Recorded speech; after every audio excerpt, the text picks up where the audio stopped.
Hello, hello, ladies and gentlemen.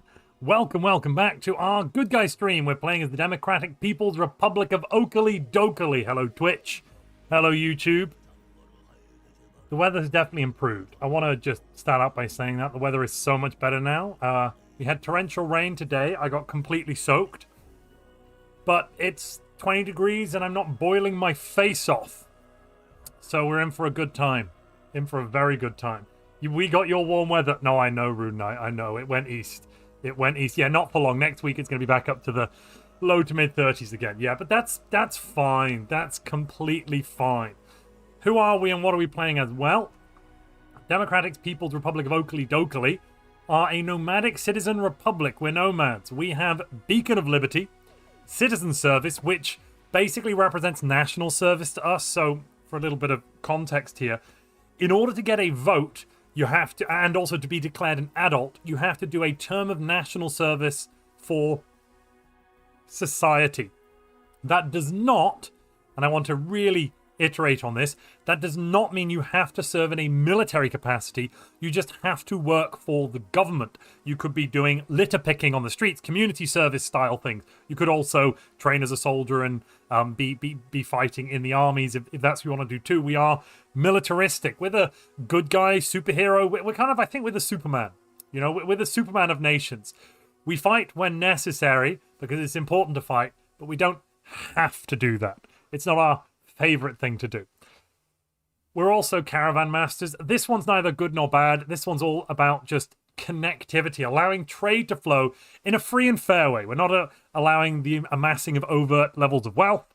I've already taken some inspiration from the Bible. No one is too rich in our society because, of course, it's easier to pass a camel through the eye of a needle than for a rich man to enter heaven. Hello, Hollow. Thank you very much for the super chat. Thank you, thank you. You could be a teacher or an administrator or a government scientist. Exactly. And you don't have to do that forever. It's, I don't know, 3 or 4, maybe 5 years of your life. I think we're pushovers, not good guys. So far, we have declared war on a fanatic purifier, and we have entirely changed them of their purifying ways. They're still xenophobic fanatic spiritualists, but they're no longer fanatic purifiers. They're now scavengers, vaults of knowledge. We brought them into the Knights Who Say Knee. They're being a pain in the butt, though, actually. And we are planning on doing a catch and release here. Once they're no longer behaving quite so evilly, and we've been able to upgrade their technology a little bit. If I just go to our agreements. Term negotiation. Are we ready? Yes, we can. All right, we'll give them some votes. Oh, actually, no. We're letting them have free and fair reign on voting, of course. We are going to also give them... We're giving them some technologies. This all seems pretty reasonable. Actually, I think we're good. Yeah, we're giving them a little bit of tech. They're a vassal. Actually, I think the contract terms are fine as is. That we don't need to change it around too much. It's kind of all right. And they are loyal. Forgive me, my liege, shouts Hollow. Yes, no, I'm not a king. I'm the first consul, who may or may not be psychic. Yeah, we've also gone Psionic Ascension. We are Xenocompatibility. We have Defender of the Galaxy. We're pumping through that one as fast as our little legs can carry us. And also, thank you again for the super chat, Hollow. Thank you. It's impressive you've been able to reason with owlbears. Well, you know, you cannot reason with a tiger when your head is in its mouth. And that's why we blew up their military, eliminated their nasty soldiers who are going to wipe out the galaxy, and now we're in for a good time. Let me just grab a solar array there, alongside a processing bay. You could do with a mining array and a stellar observatory. Let's throw a logistics hub in here. We've got one place for collection and a little trade hub. This area... Oh, we've already got a logistics hub. Sorry. Get rid of that logistics hub. This area, I want to throw in the solar array so we can capture some of that energy. I'll take another trade hub. Over here, we'll grab solar and mining. Perfect. Then the Ark ship should move over to there to grab resources. Wait, we've already got an Ark ship here. Well, then this Ark ship can stay where it is, I suppose. It's actually good there. Fine. In fact, I think we could build another Ark ship. Let's grab another civilian Ark ship. Because we have the alloys. We've got lots of things. So we are 50 years away from the end game as well. Don't forget, we're supposed to determine what good is. Oh God, we are. We're going to have at least 20 or 30 minutes set aside during this stream to determine what good is. I'm not going to do that straight away. We're going to play for a bit. Then we'll dive into a determination of good, where we'll get a notepad up and we'll do a list of good versus evil. And we'll try and assign good and evil to those things. Okay? We'll start with actions that actually exist in the game. And we'll move on from there.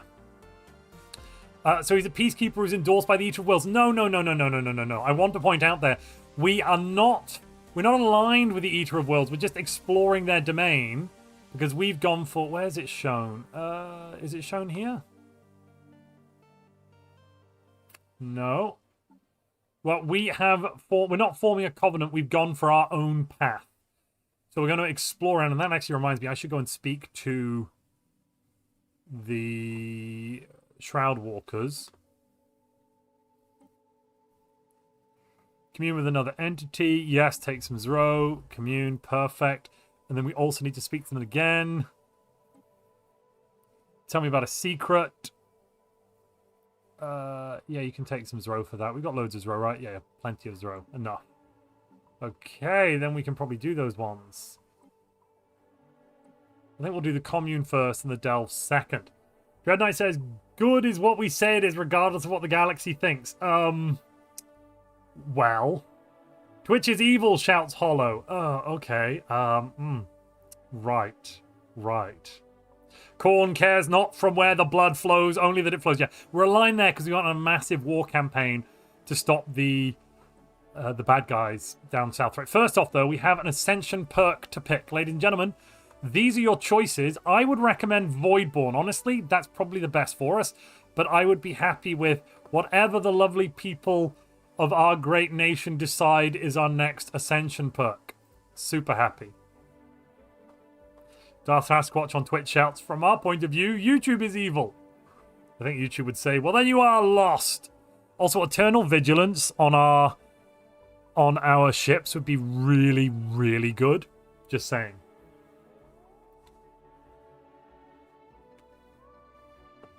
Montu, how do you deal with Arc ships constantly losing their components every time you finish a tech?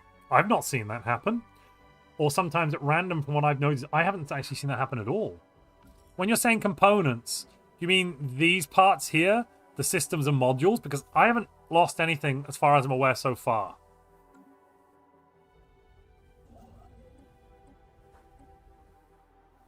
Okay, I'm seeing enigmatic engineering. I'll bring up the list as well for people that wanted to look again. There's the list. Right, I see enigmatic engineering. I see Voidborn. I see Executive Vigor. Oh, why? Why? Why would you put that down? Theo, your Twitch console shouts, I'd be fine with Eternal Vigilance. That's a vote for Eternal Vigilance. But also, the war with YouTube is over. We won since we went psionic.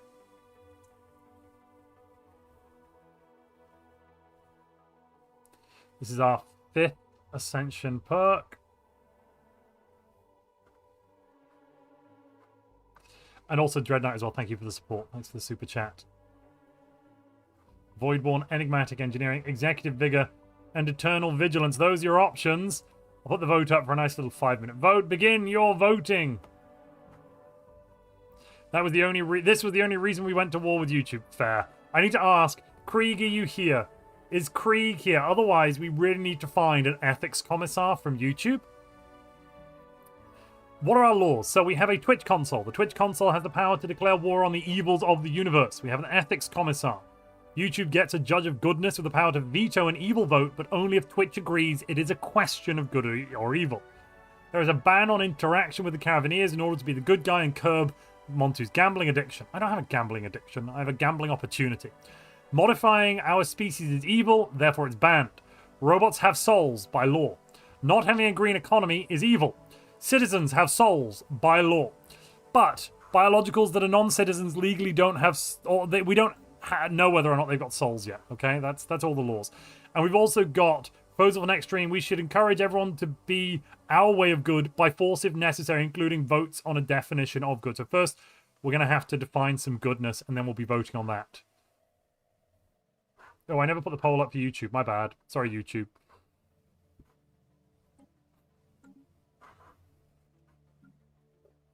How are you doing economically? You could do with some more people. Some more work.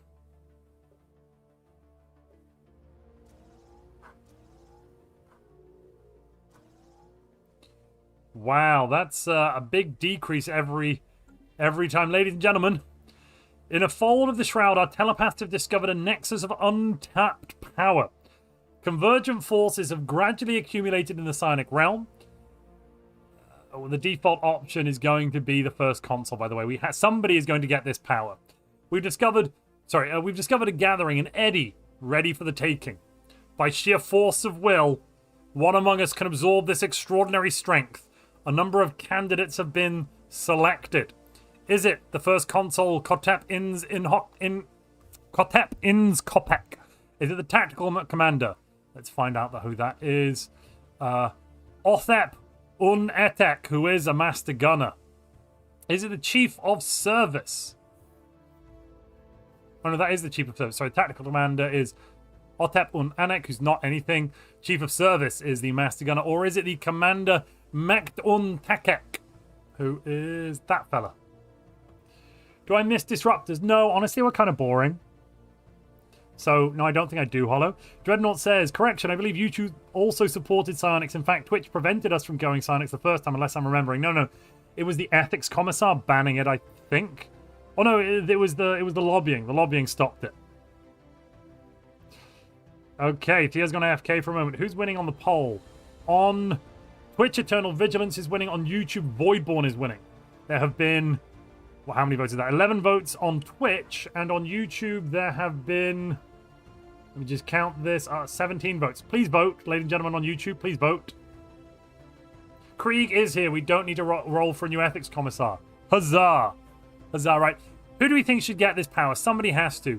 Do we give it to the first consul, who would then reign forever as the most powerful member? Well, actually, no, they don't. They wouldn't reign forever.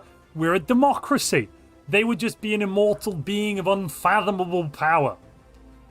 Maybe they'd be in charge of maintaining the transparency of the Psy-Core. And then we need a third party to watch over them as well. EP3 is secretly my #1 fan. What?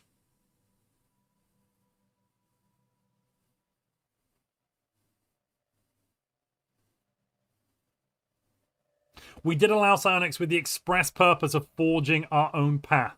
Why do your guys look like World of Warcraft characters? Is it a mod? No, this is the new ethereal character they brought in with... let's take a look with this. This is the character there. This is... If you've picked up the... what's it called?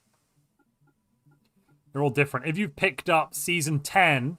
There's a link to buying Season 10 in the description if you want to go get it and also support this channel. You get this new portrait, which is called something. I can't remember what it's called, honestly. It's got a name. We should give it to a fleet commander, if possible, a bastard of defense against all that would oppress us. In that case, I really think it would be a good idea to give it to the Chief of Service. We'll have a vote on this. Of course, we should put a vote on it, but the Chief of Service is our most skilled military commander. If they were to be immortal forever, that could be good. Vipra the Vapor, says Everbane, thank you. Okay, Voidborn has won on YouTube with 26 votes. On Twitch, Eternal Vigilance won. Voidborn in second place. On YouTube, Eternal Vigilance had third place with 15%. That does mean Voidborn wins it overall, ladies and gentlemen. We're Voidborn now. Okay, let's have a vote on who wields unfathomable power.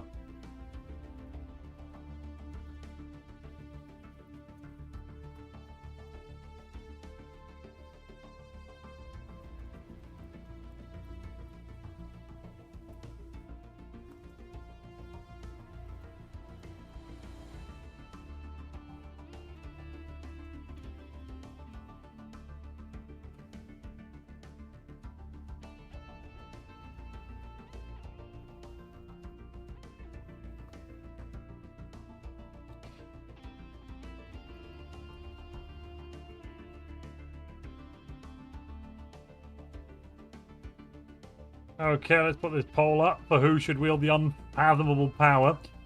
My money's on either the greatest admiral, which is the tactical command. Oh no, that's the chief of service. Is it? Oh, that is the chief of service. Wait a minute.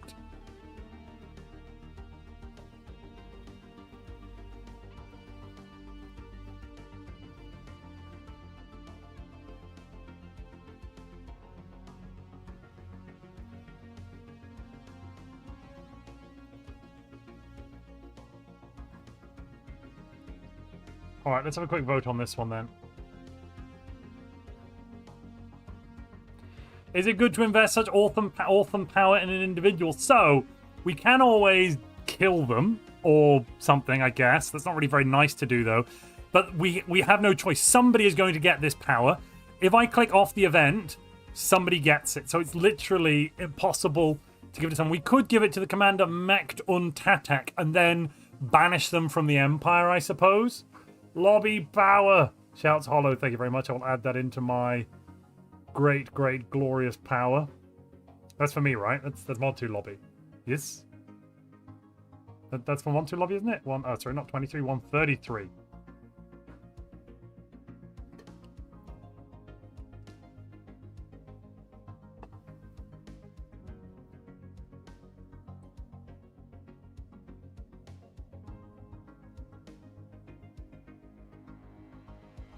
Did I watch the football, Mr. Montu? Which game?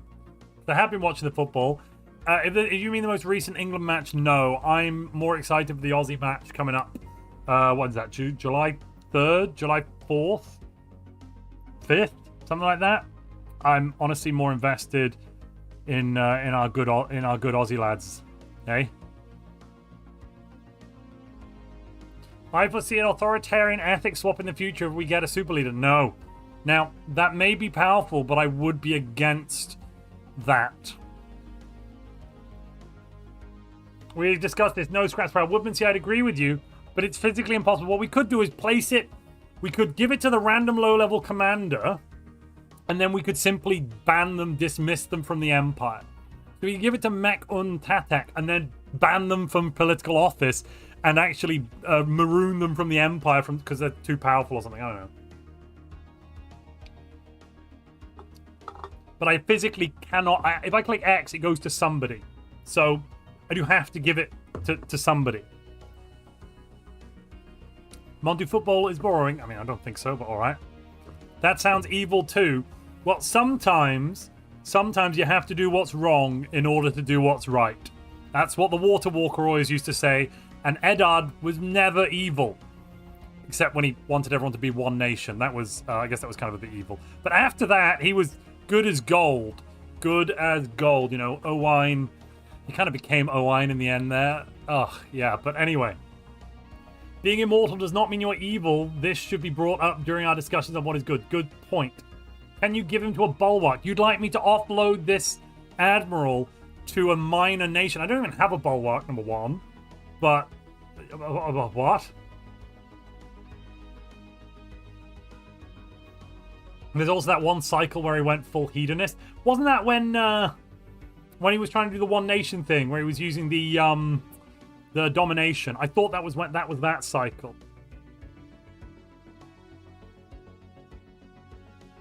So I should get a vassal and then hand out somebody with unfathomable power to a vassal. Power isn't inherently evil; it is how one wields it. The problem with this one is there's no. Once we give this power out, we can't really rescind it.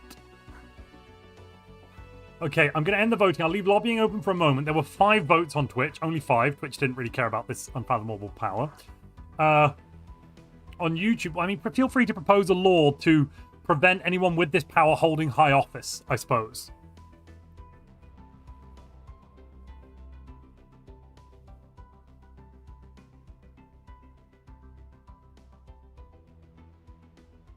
Yeah, the one where he woke up next to one of his friends. In another reality, it was his friend's girlfriend, Ian. Yeah. That was when he ended up. He burnt one of his daughters. One of his daughters got massively badly burnt because his daughters by him and his allies when he was using dominance. And that was that timeline. That's the last time. That was, you know. But after that, he went back and he just did it right finally. Okay. I'll leave it open for a moment, but at the moment, we're going to be giving it to the greatest admiral, which would be Chief of Service Otep Un Etek, who's currently in charge of, let's just read what they're in charge of. Army training and reinforcement. Yes, excellent. Perfect. They're going to also live forever as our greatest admiral. Well, given that no lobbying is coming in, I will take a quick save, just in case. And we're going to give it to the Chief of Service. Does he have any evil traits? Very good point to ask. He is nervous and apprehensive. So he doesn't like attacking.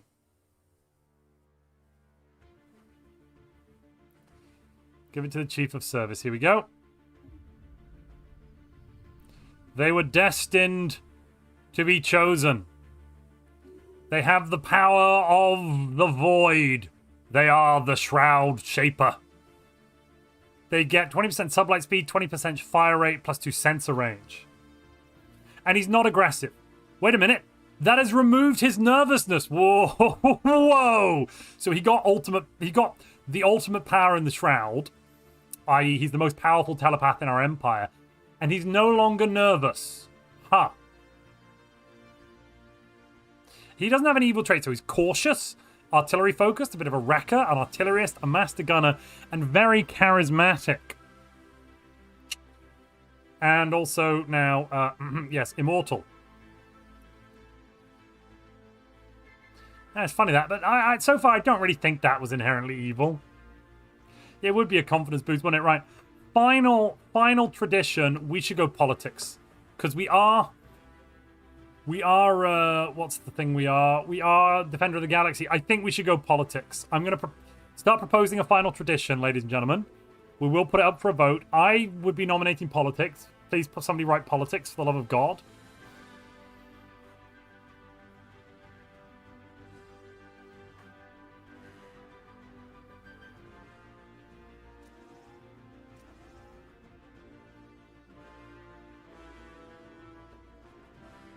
Let's grab... yeah, I can throw down... Wait, what? Oh, and it gives metallurgist jobs as well. Perfect.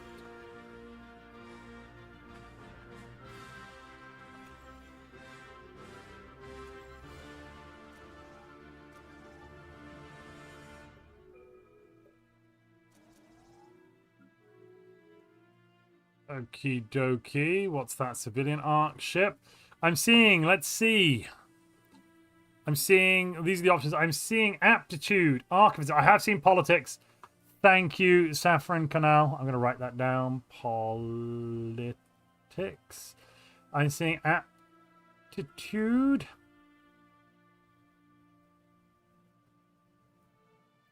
I'm seeing adaptability. I think enmity would be evil. Yeah, we can't have enmity and be good guys. No, I'm good guys never move so fast as when other good guys are setting the pace. I mean, that doesn't sound inherently bad. That just sounds competitive.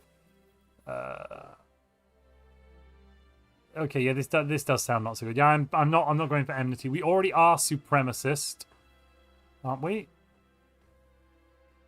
Wait, we've not taken supremacy. Oh God. Oh God, yeah, we want supremacy.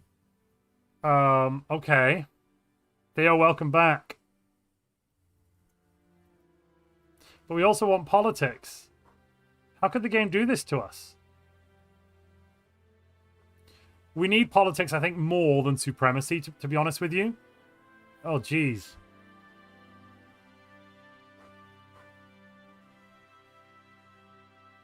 Supremacy sounds evil, but this is all about might and ships and building ships.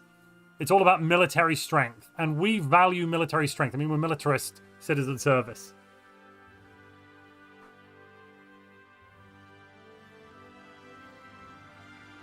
One innocent life is not more or less valuable than 1,000,000 lives. I mean, that sounds reasonable. Not sure, though. I think it really does depend on how that innocent life is being lost, doesn't it? Right, stellar ignition is kind of possibly evil. It has no safe setting. That doesn't sound so good. Let's get advanced cloaking fields instead. And I think I'd like to get, yeah, mineral purification hubs. Might does not make right. That's not what we're saying here.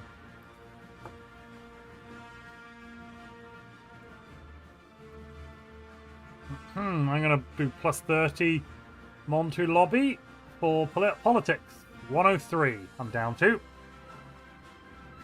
That means currently politics is in first place with 56% of the vote on YouTube, followed by supremacy in second place with 52. On Twitch, politics is in joint second place with supremacy in first place. Now it's in, yeah, still joint second place.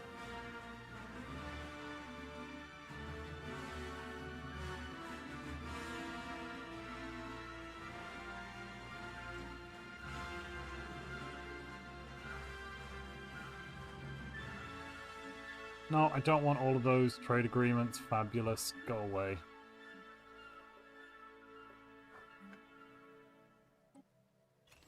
Spite lobby just because you left Archivist off the vote. Wow. Montu, I apologize, but spite. So you're voting to reduce politics by 25 and then an additional 25 of spite lobby. Okay. I see how it is. I see how it is. So, in that case, to neutralize what you did,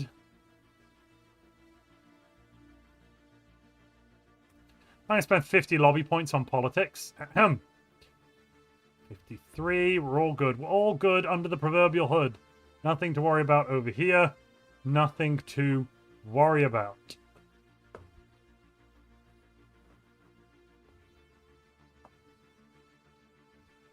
Theo is lobbying for supremacy. Krieg is lobbying for politics. Do you hear that, Theo? The ethics commissar is against you. Again. Oh, wow, there's 35% off gifted subs on Twitch. Oh, yeah, that's cool.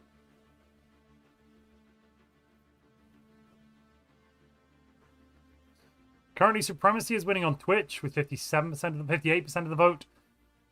On YouTube, politics. Let me just write down what's been spent. Oh, you son of a... Stop this. So 25, 45 has been spent. Obviously, okay, and that doubles up. I've spent 90. Oh, okay. Well, then I'll do...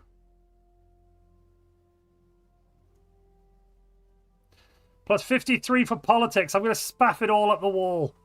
Ha! Ha! Oh, Antoine's out of lobby. I should just remove that category.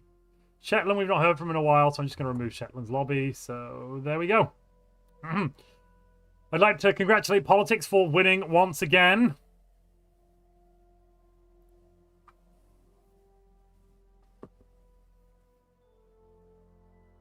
You've banned that word. Oh, you son of a gun. That's a drink for me.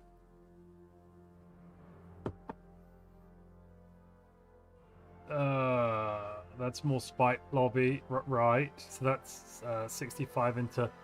Oh jeez. Oh jeez. Okay. So I actually need to deduct 20 for 60 more. God damn it. God damn it.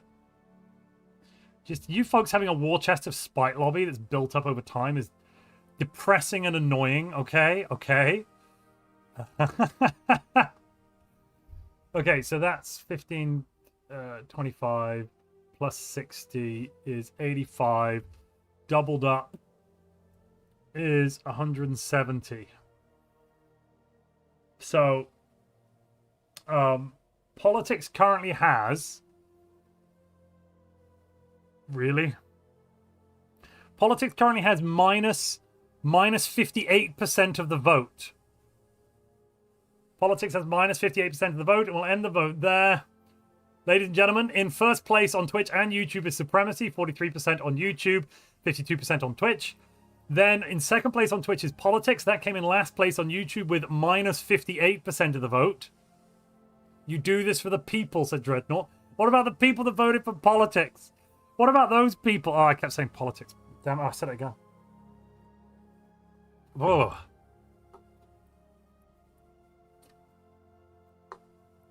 Is that first for the Montu democracy? No. I lost badly. So... and Ethics Commissary said, I shall not veto a supremacy vote as is in the interest of national and galactic security. We'll have more power out of politics, people, because we get a special ship that's ship power is determined by our diplo weight. So politics lets us boost ship power. Damn it. Right, supremacy is what we're going for. Let's drop nav cap. There we go. Fine. Ah.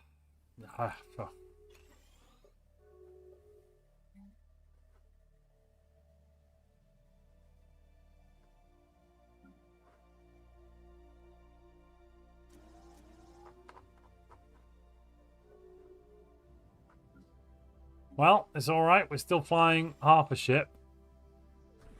Okay, let's gain some attunement with the composer of Strandies.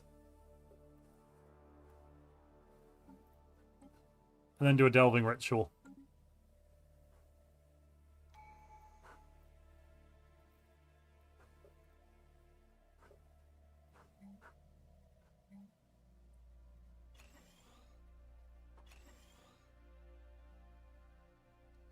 Little problem there with our income, but that's solvable.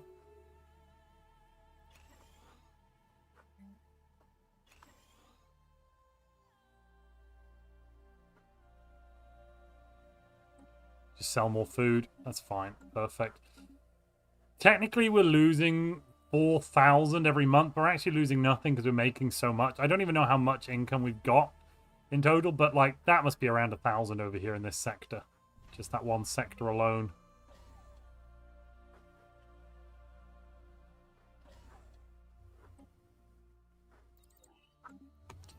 If you would have supported supremacy like you did politics, politics would have won because YouTube chat always votes against you. I don't know if that's true. First, was that the first time an option recorded negative votes? Yes, it was, Ghosty Fish. I think that's the first time we've ever had negative votes for an option.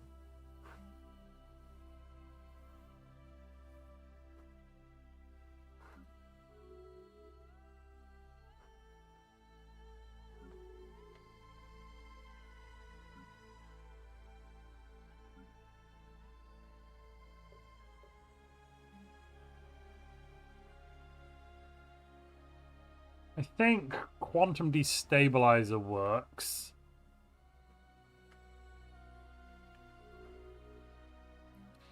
And then definitely the Devastator mount. Yeah, we've already queued that up. Perfect. Let's do a little give and take with our people. I support an increasing of council size. That helps us.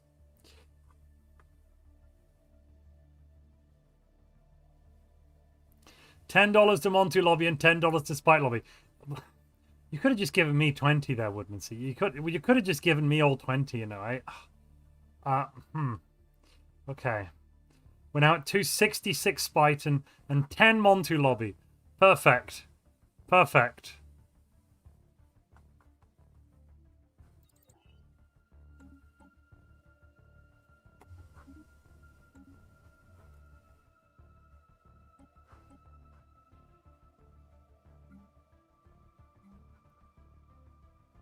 Let's build some ships as well.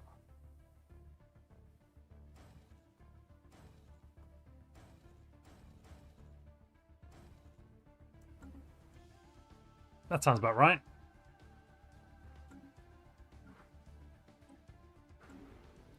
And I need another military arc ship, I feel.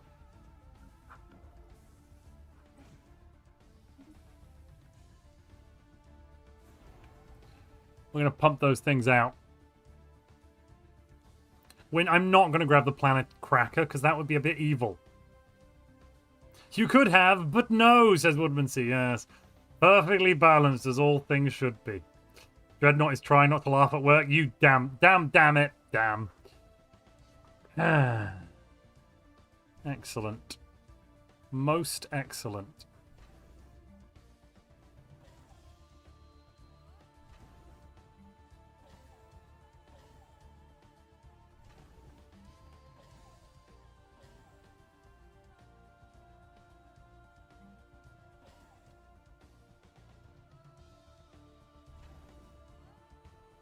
Anything really being missed anywhere? Oh, over here we could get an upgrade.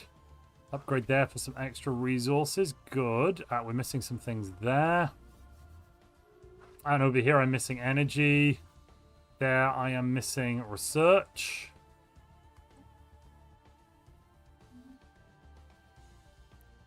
Why the hell are the Ralaketh entity? Oh, it's not the Ralaketh entity. Who's the Ralaketh? Oh, it's these folks. They've closed their embassy with us. We don't have an embassy with you. We're at war. This war will eventually end soon.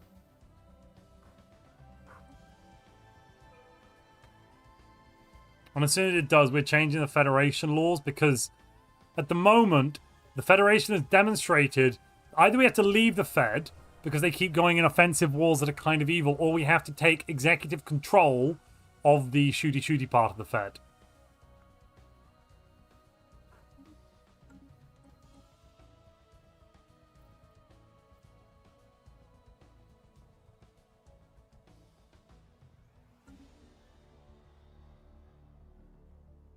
All Colossus weapons are evil. I'd say the planetary pacifier is also evil. I mean, most planets aren't self-sufficient, so you're still killing thousands via starvation or other methods if you shield a planet.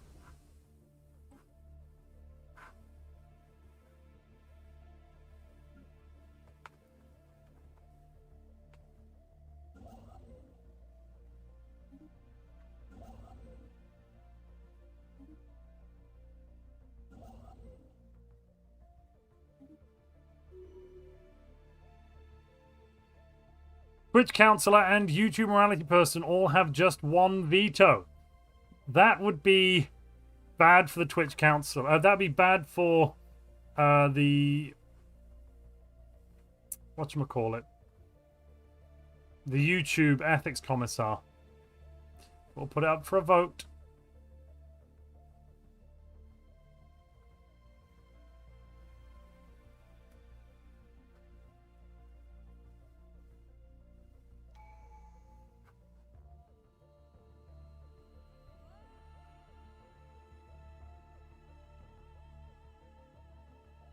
Have I touched the Nomads yet? I mean, we are Nomads, so... What? Like, we've touched ourselves, I guess. What are you saying? What are you asking?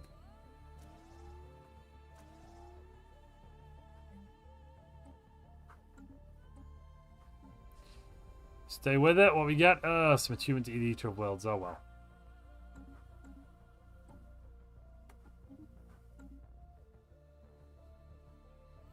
You didn't see what we were. Ah, yes, we are the Nomadic Citizen Republic. The Democratic People's Republic of Oakley Dokley. Good guys. Good guys. Shielding a planet forever is more evil than just cracking it. I mean, I'm not sure it's more evil than outright killing somebody. Otherwise, are we saying life in prison is more evil than the death penalty? I don't think it is. For a number of reasons. You've also got the fact that you're then allowing the state to start murderizing people, and that's just not so great. You know, if the state's killing people, how can you say killing people is wrong when you're doing that as a nation? It then becomes hard to hold a moral high ground on that one.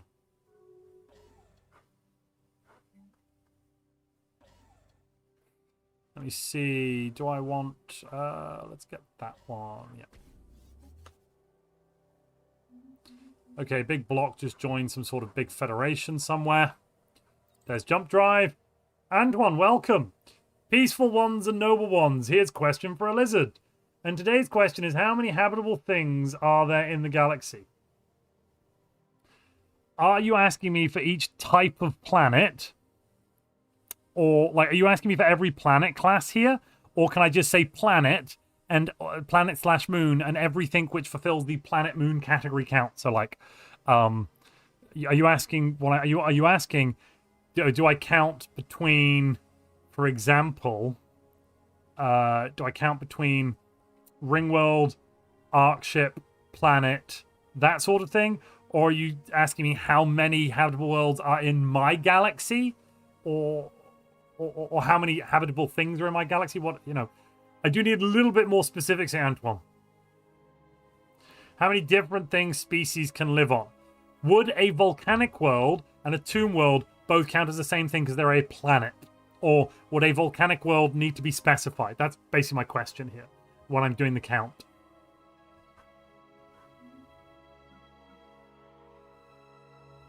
No.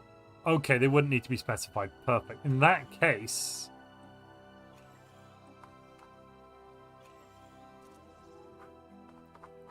let me just throw double soldier down there. Perfect. Yeah. Good, good.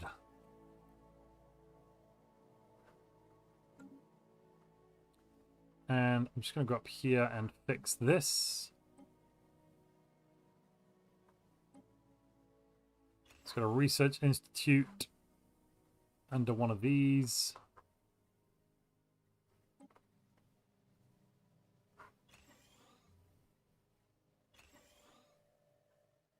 Okay, so let's start counting. A volcanic world is different from a tomb world. So, there's 9 base habitable planet classes. You've got the wet worlds, the dry worlds, the arid worlds. Then, after the 9 base habitable planet classes, let's go to Expansion Planner. So you've got like Alpine is cold, wet, and dry. Alpine's cold. Then, barren worlds aren't habitable. We have volcanic worlds, tomb worlds, that's 9, 10, 11. Relic worlds, Ecumenopolis worlds, and Gaia worlds. So an 11 and 3 is 14. Are there any other planet types I'm missing? Let me think. I'm not going to read chat. So, we've got tomb, which is bad to live on. Relic. Now, there are some weird planets, like the planet which is a double planet, but that's technically just a planet modifier. So I wouldn't class that as a separate thing because it's just a planet modifier, even though in-game it looks a bit different. So right now, if you include all the world types, there are 14 different types of planets. Is that right? 9, 3 of each. Tomb, Gaia, 11. Relic, Volcanic, Ecumenopolis, 14. Then we've got Hive and Machine and Nanite, 15, 16, 17. So we're at 17 so far. Different things can species live on was the question. Okay. So I was on 17. Let me just count that again. 9. Tomb, Gaia is 11. Relic, Ecumenopolis, Volcanic is 14. Nanite, Hive, and Machine, 17.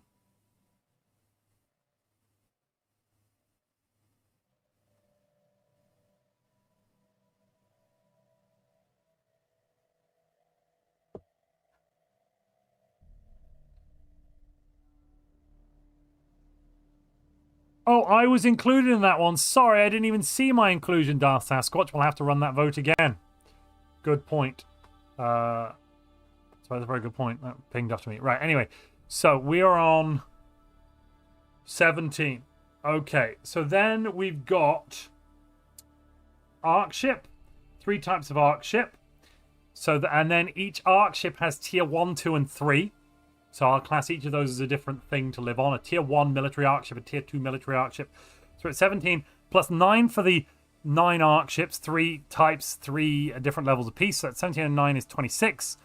And we have a void, a habitat, and a ring world. 26, 27, 28. I'm at 28 so far. Species in the game are these things. So something like that gas giant where the gas giant people live doesn't count because they're not technically an in-game species. They're just an event chain, and we don't technically know if anything lives there. Habitats don't have tiers. There are tiers of technology that give you more bonuses for habitats. So we're at what, 26? 27, 28 for ring worlds and habitats. Have I missed anything? Ah, the synaptic lathe, 29. What else? What else?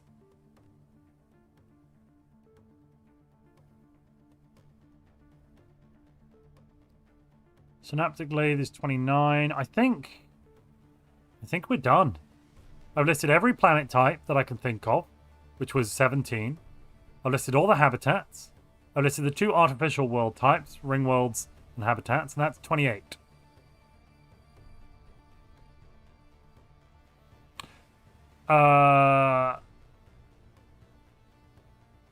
Ring worlds and habitats. Is there anything else in space?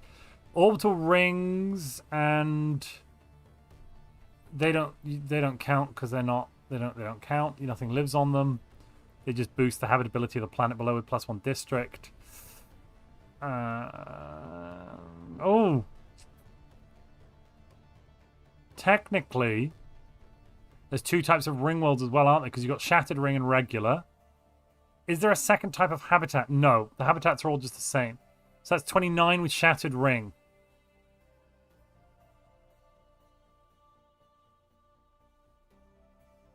And the synaptic lathe is 30.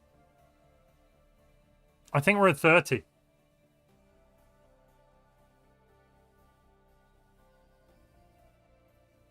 I think final answer is going to be 30.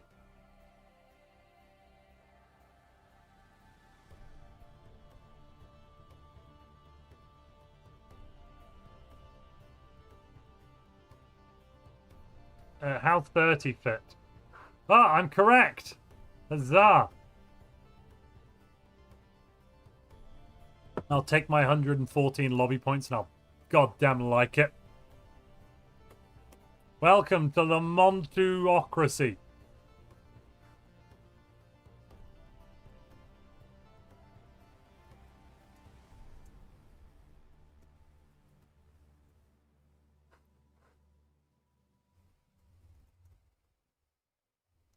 So I did the last poll wrong. It should include me.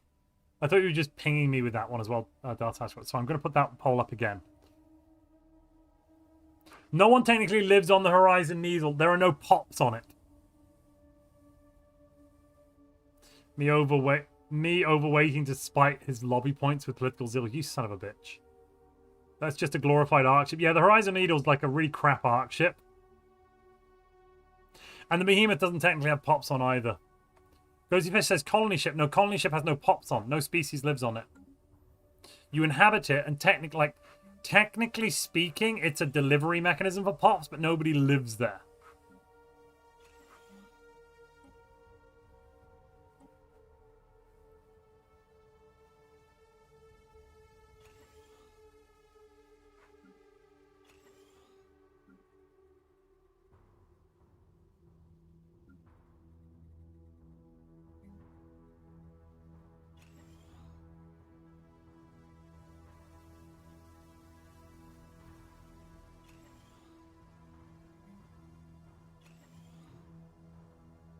Oh god, why am I losing so many? Okay, we need to fix that. Just give me a second. Is that solved? Not quite.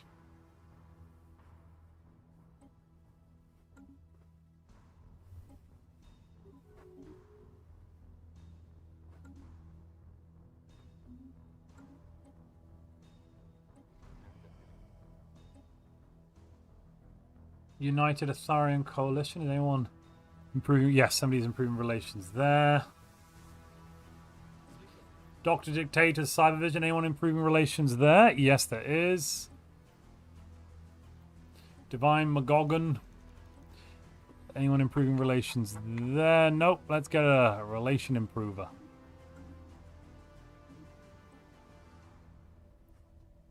We got precog interface, baby. Ooh, yeah. That'll do nicely.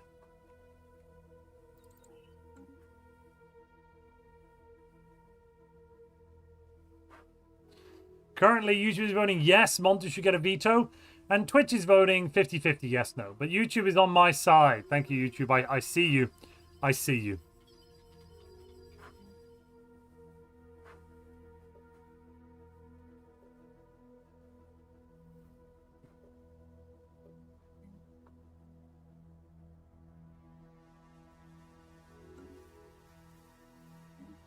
Sethek und Anek overcame death. I don't even... The Volkswagen bus. Okay. Oh, they're a scientist. Here we go. Perfect.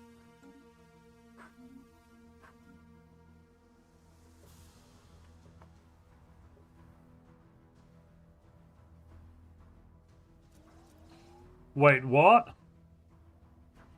Why? Why have our consumer goods gone into the floor? No, thank you. And then he died, like, literally a day later. Typical.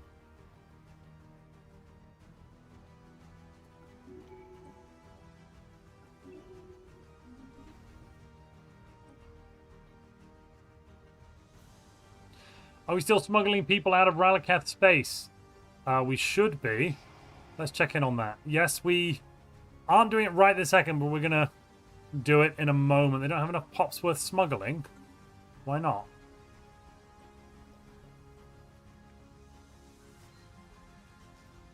Where are they? Where are they? Oh, that's the capital.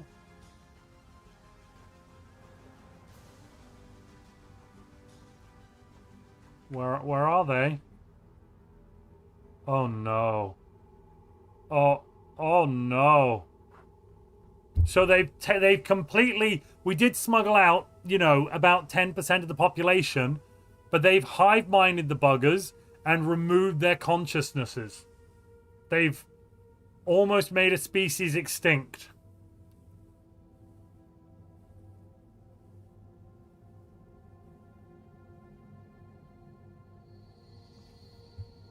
I think that means we need to take away their democracy. I think that means we need to make them... I don't think the solution to genocide is genocide, obviously. I think maybe what we need to do here is make them a vassal so they can't do this kind of thing ever again. Put them in the naughty bin, as it were. And ladies and gentlemen, yes, we have given me a veto.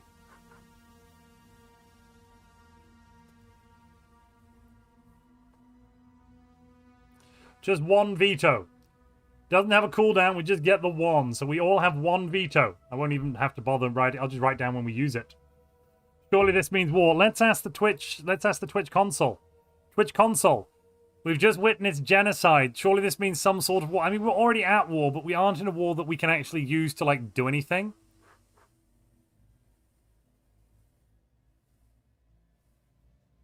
What a great good guy we are. We let a species of sapient beings go extinct. Well, we didn't let them go extinct. We've been doing everything we can to stop them going extinct. They're not extinct. They've just lost their individuality. Plus, we've literally smuggled out 784 pops. That is something like 10-20% of their total population got smuggled out as children. So we did save the species. We just couldn't save everyone. Sometimes you don't manage to save everyone, you know?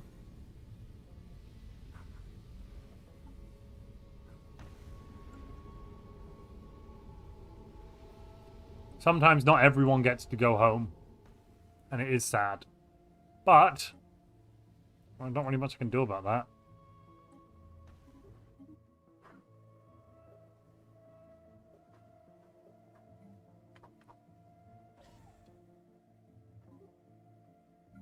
Now they have committed, you know, actual proper big genocide.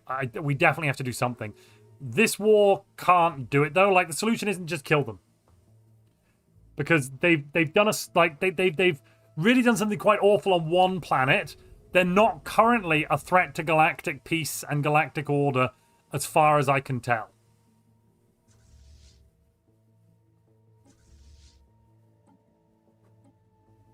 If they were, I think that would provoke a very different response, where we'd be kind of going to war to, you know, us or them. Wipe them out. Now, I think... Oh, I do agree with declaring them evil. Okay, Theo said they're evil. Yeah, we need to take away their democratic rights in the Galactic Senate. They need to not be allowed to declare war on anyone. The way to do that best is to make them a vassal, basically. And then, given time, we can hopefully re-educate them, you know, help them see that there is a better way than just killing.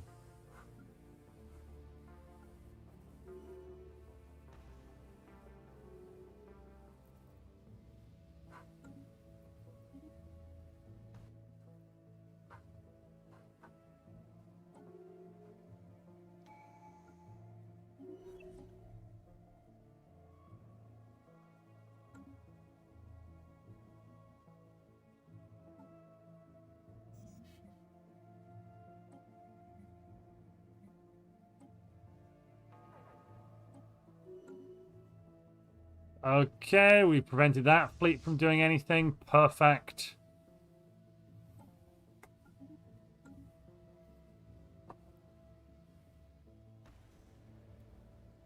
Declare them a crisis. Well, the thing is, I think it would be an overreaction to declare them a crisis. They've done something monstrous. They've wiped out 3/4... Well, they haven't wiped them out. They've taken away the individuality from 3/4 of a species.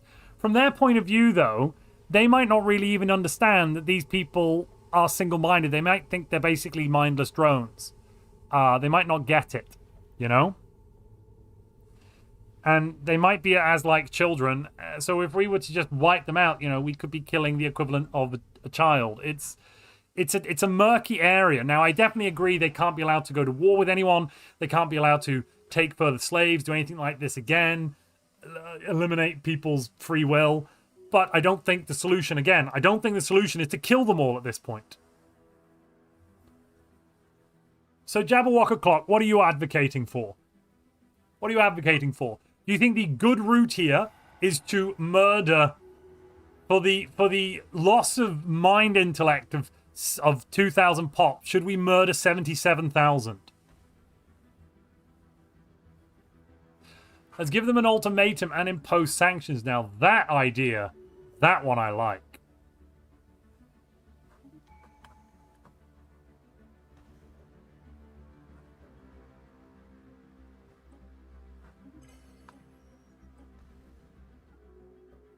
We're going to propose the 5-year plan that will ban basic subsistence. Once we get this one up to Universal Prosperity Mandate, assimilating organics into a driven assimilator or hive mind is then banned. So we do actually need to change the laws.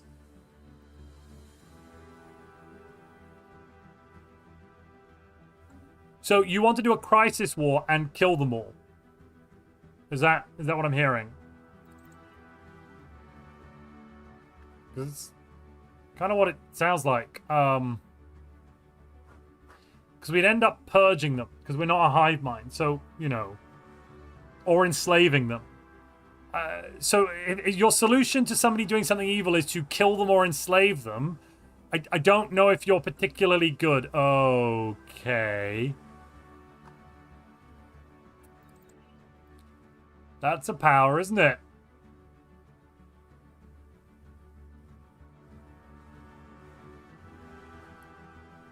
So.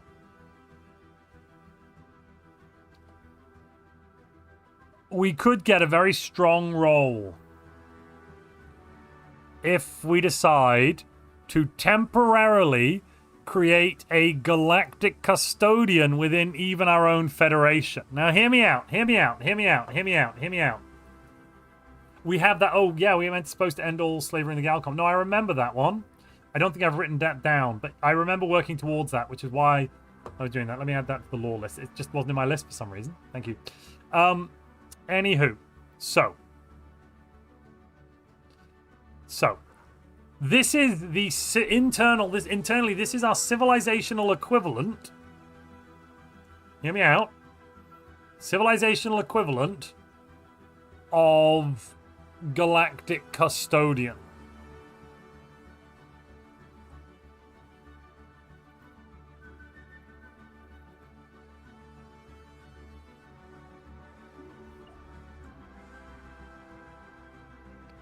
And the Galactic Custodian isn't inherently evil. What we can also say here is that we're going to temporarily, until the crisis has been resolved, suspend internal elections for a sovereign president.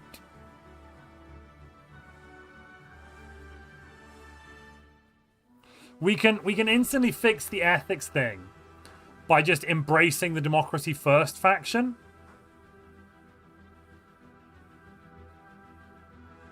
Hold on. Let me just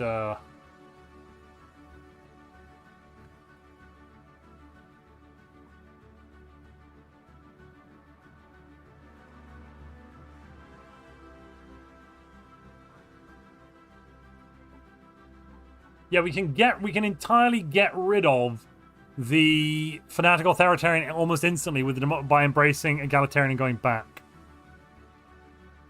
As I recall, you can only have divine sovereign active by being imperial. Is it good if we elect a dictator to serve a term of office until such a time as we've defeated the crisis? We already have galactic custodian powers. This is simply just strengthening the power of the custodian within our own civilization.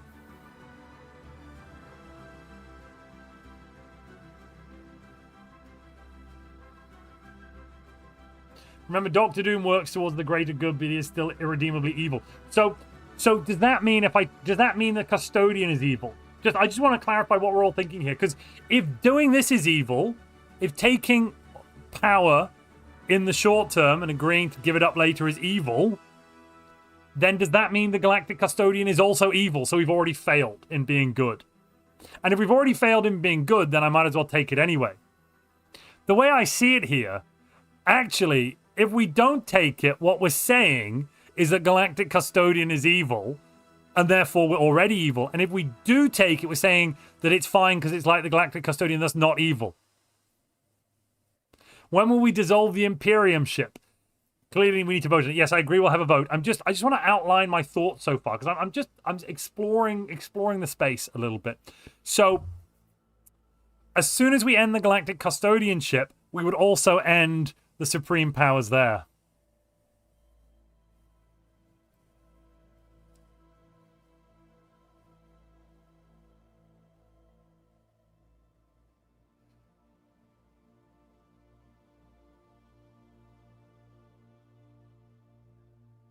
Palpatine took temporary power that wasn't so temporary. Yes, but we've already taken the galactic custodianship. Like, we've literally done this in the Galactic Council. We are the custodians.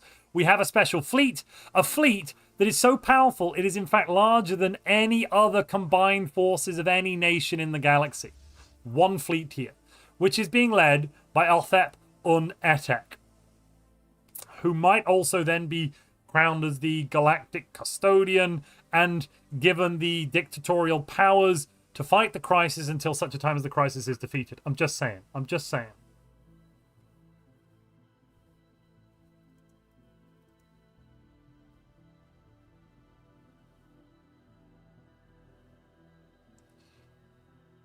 It's not like the galactic custodianship, says Krieg. I see them as very different. The custodianship is a secular power. We were elected by our peers. I mean, are you saying the other nations aren't our peers? We were elected as custodian by our peers. Are we not defenders of the galaxy? Custodianship requires common consensus. Well, we're going to have to vote on this one, aren't we?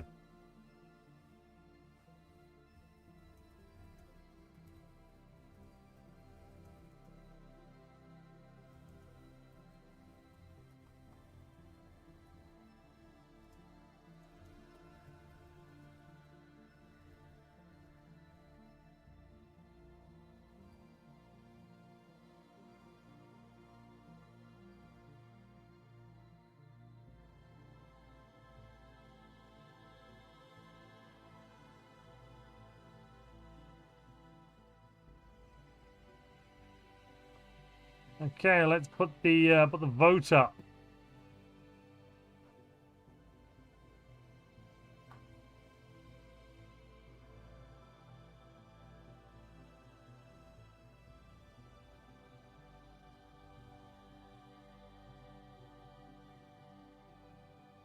I'd like to hear a speech from the Twitch console and and also from the Ethics Commissar Krieg. So what are we voting on? Are we taking this, or are we declaring the custodianship as evil and giving it up immediately because it's evil?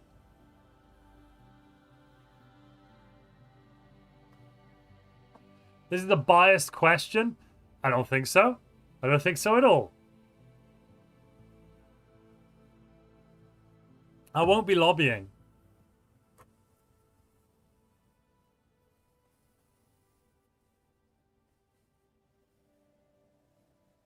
A terrible leading poll. Ballot stuffing. No, there's no ballot stuffing. People can vote with their conscience. Everyone is listening. Everyone knows what they think. Just what I write in the little extra text afterwards, you can ignore that. That's just fluff. That's just fluff. That has no impact whatsoever on people's votes. I think we should set a strict term for it, which is until the crisis is defeated. This is about the divine event. Yeah. Do we give emergency powers to the immortals? So basically, are we going with the top? No, is no. We're not giving emergency powers for divine sovereign. Sovereign just means ruler. Divine meaning, shroud touched ruler. Or are we giving divine power to the sovereign to be taken back until the crisis? Well, the crisis that we know is coming. Hence, otherwise, why have we taken Defender of the Galaxy? Why have we become the custodian? Come on now. Come on.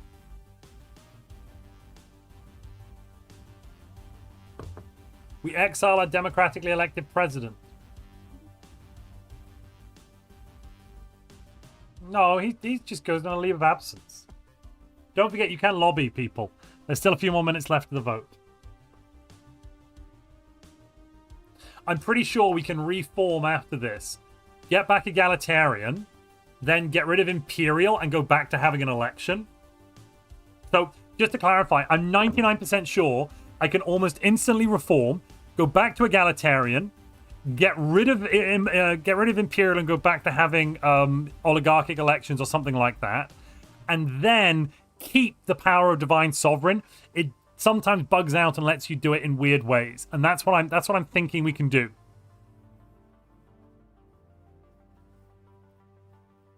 This vote does not represent my convictions, Tessa. This is evil. Custodianship is not. 1,000 lobbying to say no. That's actually 13%. So that's no on Twitch is up to, let me just check that, 60%. Now, you know what? Given that I've heard the will of the people, I'm going to lobby for no with 30 Montu lobby points because people are shouting that I ballot stuffed the box. So I'll lobby for no. We'll keep the status quo. But I just want to show everyone that I think it's possible.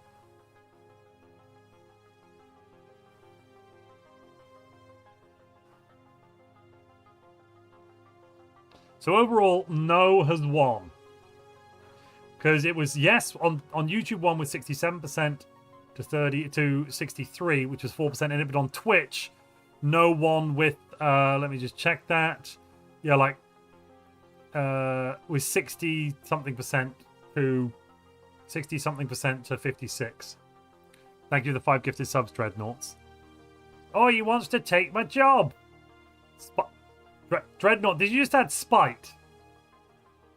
Dreadnought, this means we'll get the Divine Sovereign. Montu, I need clarification. Yes, Creed, what's the clarification you want? You son of a... You just had it. You just killed... So, ladies and gentlemen, Krieg has just forced through this vote to give supreme power to a divine sovereign. You don't actually need to drop more subs here. Well, you're welcome to, but Dreadnought is currently only on 4th. So you're still Twitch console. Krieg and Theo, don't forget you have a veto on this, and I do as well. Can we ask for a moral issue to refute? Yes, don't forget you both also have 1 veto. You and I, Krieg, Theo and I, all have 1 veto to be used. 1 ever.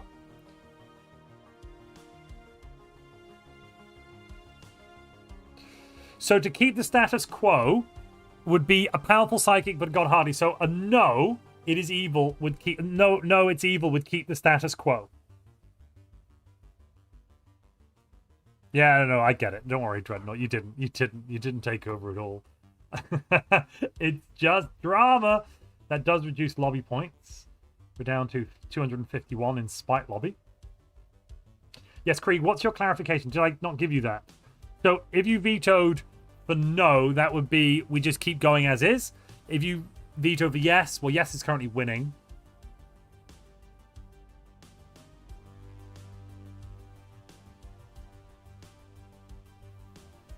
Hold on, Krieg and Theo are both called to veto it.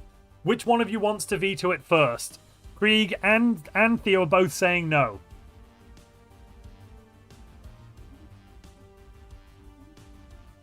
So, who wants to give up their veto? I can take it.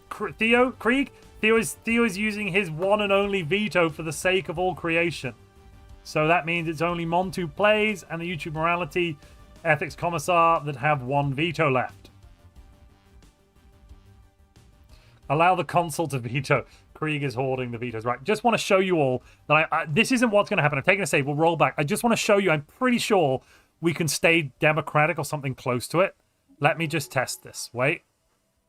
Hold on. Hold on.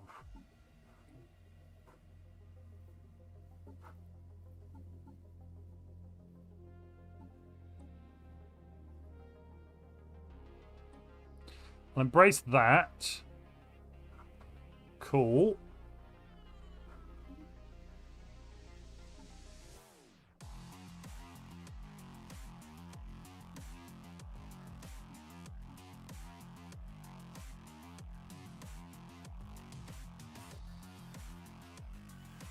Oh, they fixed it. Oh, no, I wouldn't have been able to do it anyway. Ladies and gentlemen, we wouldn't have been able to do it anyway. No, they fixed it. God damn it. So previously, you were able to change out of it. It would technically say it was inactive, but then it would be active. But they've only gone and done and bloody fixed it. No, I know you can't remove it, and that's fine. I was planning on moving us to oligarchic and then eventually back to democratic whilst keeping it active, because previously I've been able to do that.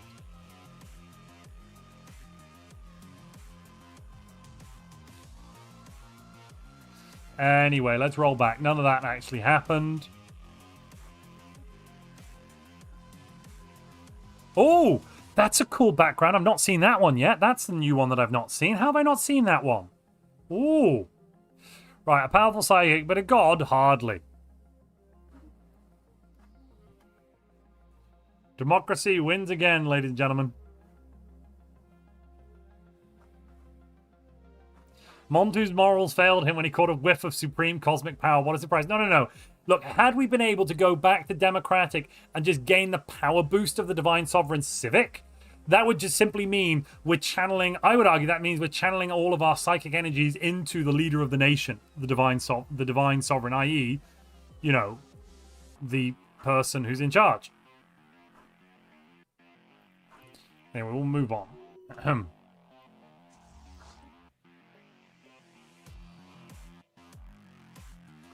Everyone does get their points back. That's very true, Dreadnought. Dreadnought's going to get...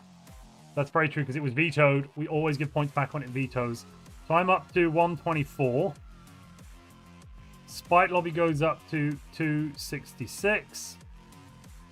And Dreadnought's got 15 lobby points.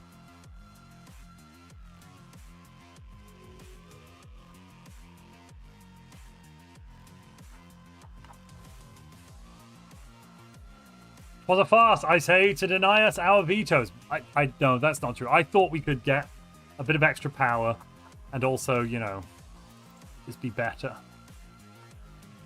All of them better worlds.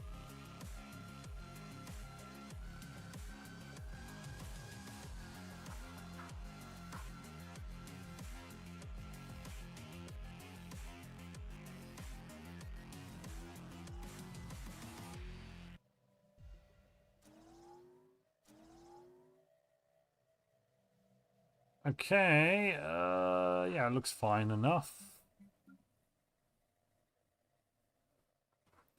This place needs a luxury residence. A little way station comptrollers, a few of those being added in, doesn't sound so bad.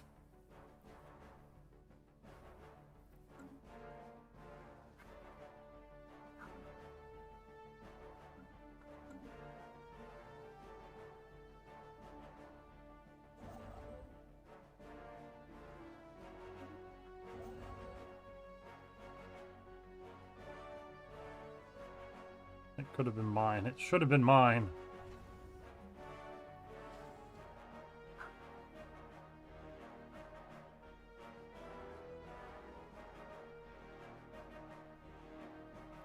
Oh, good lord, we're almost at alloy cap. Right.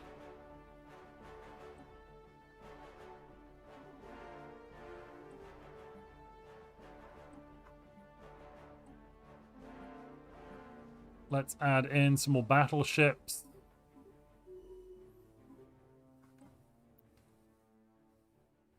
Seems good. You should get an upgrade.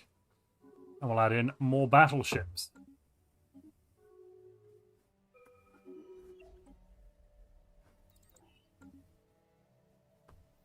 This proves Stellaris needs more diplomatic options. I was not seduced by the dark side. I never did anything evil. I maintain my goodness. Honestly, I don't think it's that dissimilar from electing a custodian just within your own nation. It is like, if we're going to give someone dictatorial authority within the galactic community, and by that I mean Roman-style dictator, Roman Republic-style dictator, why not give them the same authority within our own nation? Like, if we're saying one is fine, I don't see how the other one isn't that fine. Hello, more bits. Hi, Montu and chat. Montu, well, I've seen a video on paladin ships. I'd like a yay or nay type answer. What's your question? Oh, will we see a video on paladin ships? Yay. You'll see a video on paladin ships. Not like right now, obviously, but eventually. We're going to save this perk up probably for a little later, I think.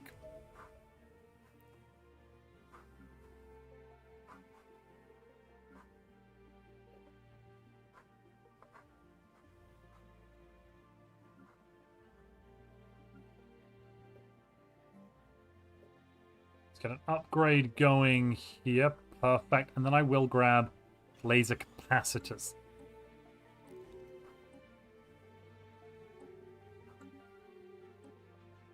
Let's delve, baby. We're going to push. Let us follow the current. We cross to reach the other side. Exactly. We now have a transcendent democracy. All minds are of equal status in the Shroud. While citizens ensure equality in the corporeal realm, voting by sonic ballot, citizens elect their representatives to the governing conclave, which seeks consensus through telepathic contemplation. Oh yeah. Oh yeah. All of our leaders now have plus 80 years of leader lifespan, so they won't be dying. Non-transcendent effects are increased by plus 50%. Oh, beautiful. Elites and specialists, 10% more job efficiency. Yes. Yes, for a transcendent democracy. We use the power of the mind to communicate lightning quick. This is now the ultimate form of democracy. Constant total plebiscites held mind to mind. For all those who want to join the plebiscite, of course. You don't have to vote, obviously.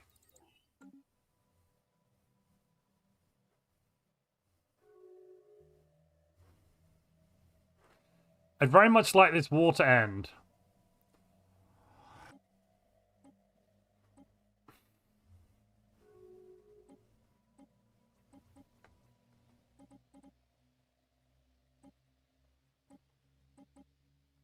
But I can't even request it. No. Sorry. So obviously the common people also live longer too.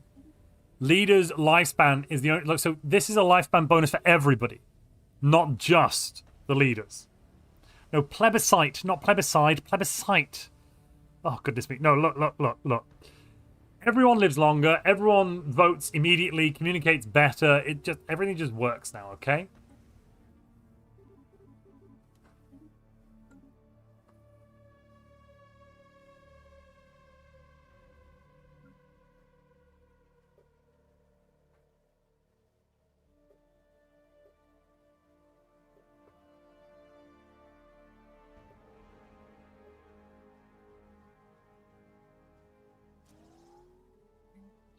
Let's grab, I don't know, sort of gas refineries as well.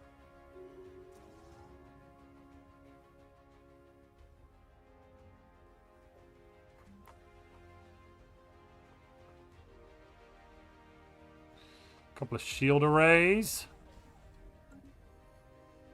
Kobokra, the Bloodbringer.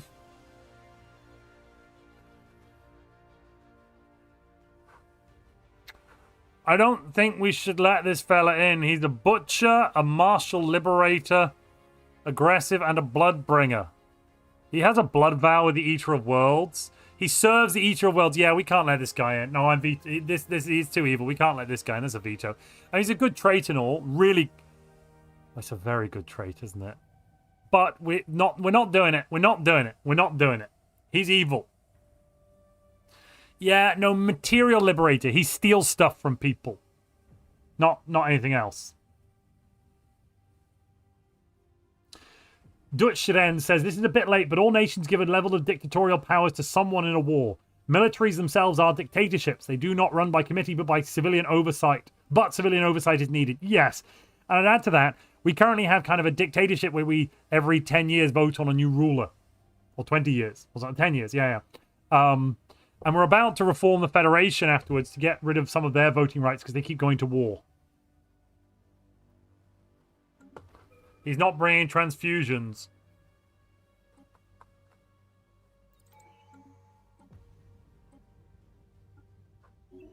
We either have to take away some of their voting powers, basically, to keep declaring these evil wars, or we have to leave the Federation. Those are the only two options we've got. We can't do it while we're in the war. At the moment, we're not prosecuting the war because we're trying to maintain peace. Peace no matter the cost. Call me the peacemaker.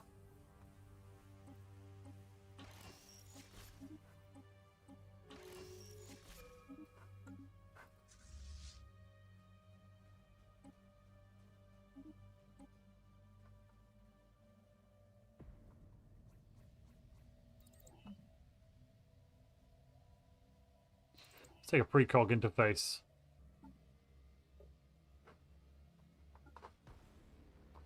And then I want to go back to the Shroud Enclave. I think I've been gone long enough.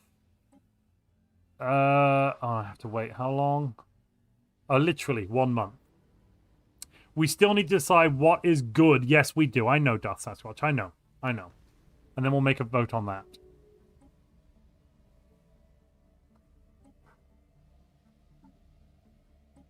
Right, let's delve.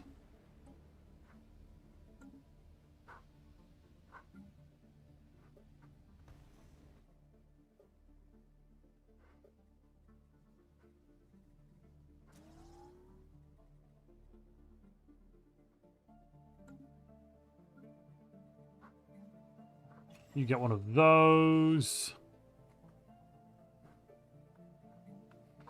Let's just have a full-on research enclave.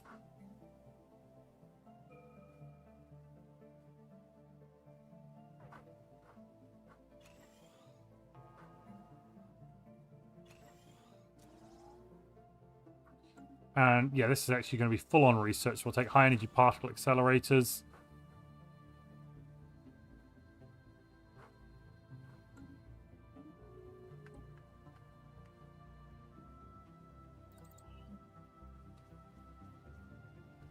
Exodus jump coordinator sounds like it might be useful at some point. There's no evidence... Sorry, what?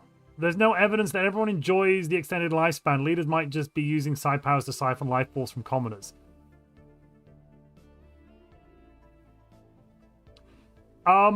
Yes, there is evidence.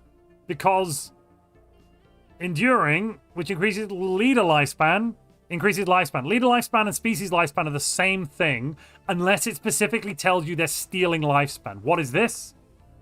What? When do they get that? How do they... What the hell is that? Right, jump. Jump, we gotta save. The way station.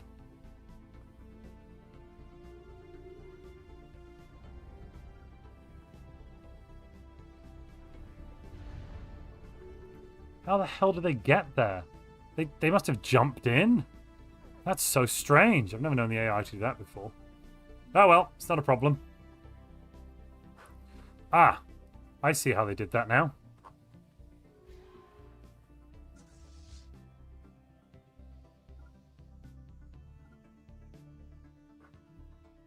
There they are.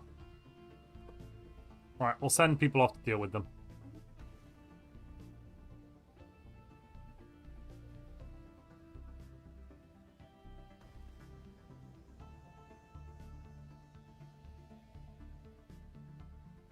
So this says leader lifespan plus 20. It says underneath, lifespans in this species are unusually long.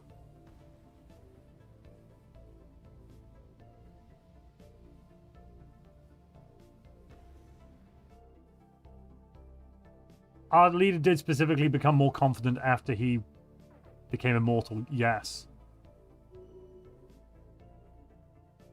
Otherwise, basically, if we're saying that this only extends leader lifespans, then that means that no species in Stellaris ever have their lifespans extended ever by any technologies, traditions, synthetic ascensions, or anything other than the bases.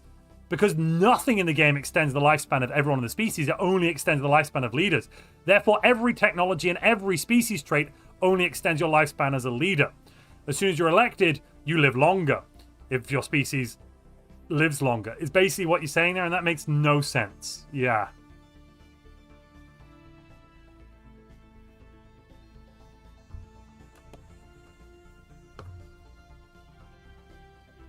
Which would make those all evil. Okay. So, how do you make your species live... Okay, then, Rune, answer me this one. How do you make your species as a whole live longer in Stellaris, then, in that case? Like, if you're saying that this is only going to the leaders and not to the species, how do you lengthen the lifespan of your species in the game?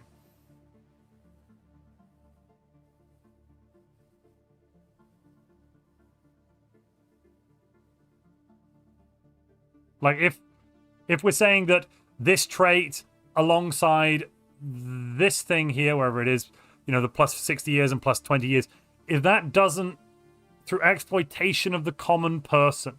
So how do you lengthen, in-game, how do you lengthen the lifespan of your species? Please explain, Rune Knight. If you can't give me any example of how that's possible, then I'm going to say that by inference, leader lifespan extension must be species lifespan extension. Yeah, the whole thing's a bit of a nonsense. Yeah.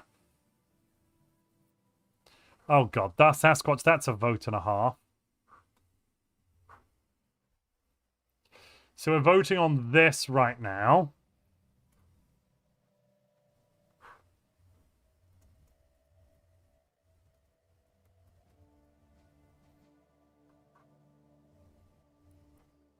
And then after this, we'll start discussing what's good and evil. So the actual text of the full vote is, I just wrote that in the chat. I'll read it out to you now. Our leaders keep telling us there is a crisis coming. We, the people, have seen no evidence of this crisis. I propose we shift military spending to civilian. Okay. Don't look up, yeah? Is that what you're going for now? Don't look up.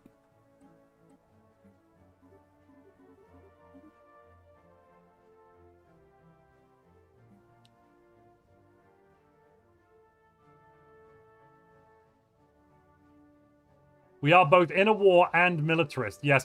I don't think that... Are we even on military spending? We're literally on mixed economy as it is. But all right.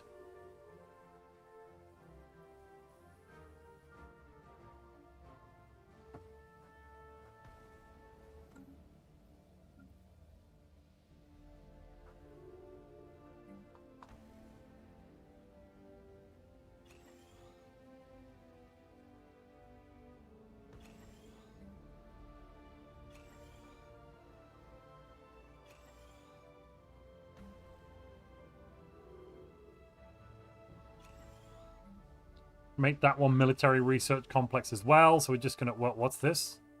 What? Someone's being assimilated? That's weird. That was probably just a bug. That sounds like a bug.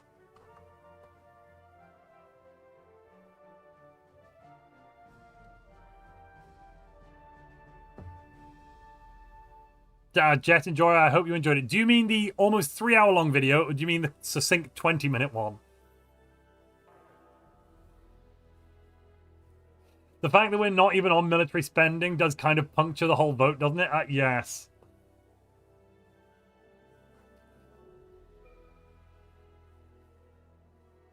Dreadnought is spending all of his lobby points, plus an extra 5, on lobbying for no.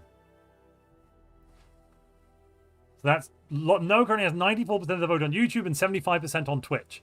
I don't think you need to do that, Dreadnought, but your points are yours to spend as you see fit. Get rid of that.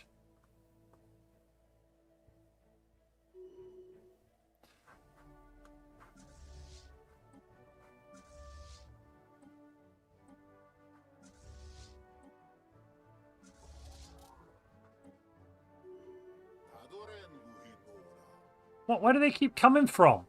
So, oh, there's a wormhole. Okay, that makes a lot more sense. Oh, they're up there. Oh, God, right. And they killed, yeah, they killed our thing. I see the problem now. See the problem now.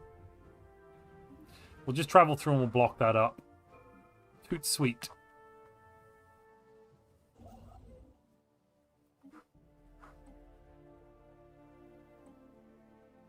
I think we should do some sanctions. Yeah, let's throw some sanctions on the Senate floor.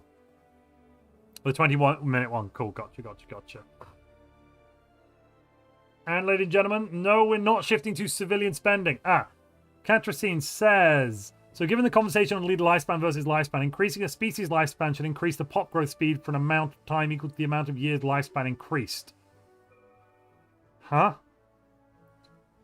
Well, I mean, technically in the game, species live forever. It's only the leaders that die, I suppose, because species have infinite lifespan. And also pops never die unless you kill them. They don't die of old age. So I'm not actually sure it has any bearing on any of this. But no one dies, Catracine. Like, no one dies. We've lost the plot law. Yeah, at this point, we're arguing about how many angels dance on the head of a pin. Really, aren't we? Oh, God. And look, whilst arguing, the economy is entirely flatlined. Brilliant. Yeah, no, you're evil. Go away.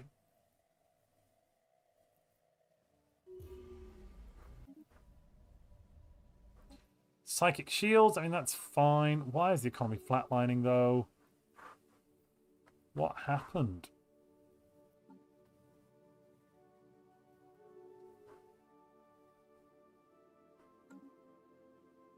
Did we do something? Did something happen to us? We just suddenly took a massive nosedive.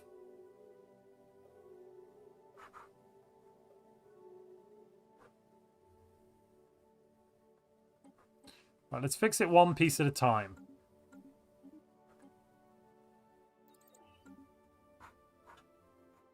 What I need probably is some commercial zones. That sounds reasonable.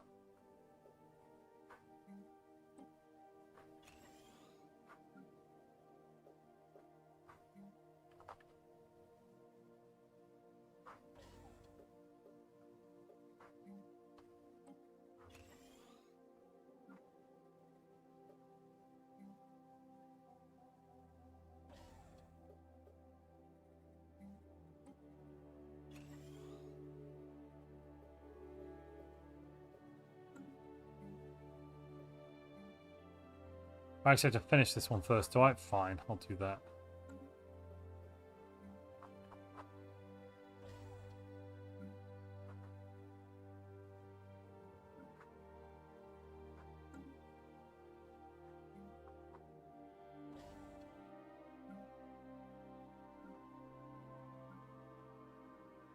All right, we'll come back and deal with this economic crisis in a moment.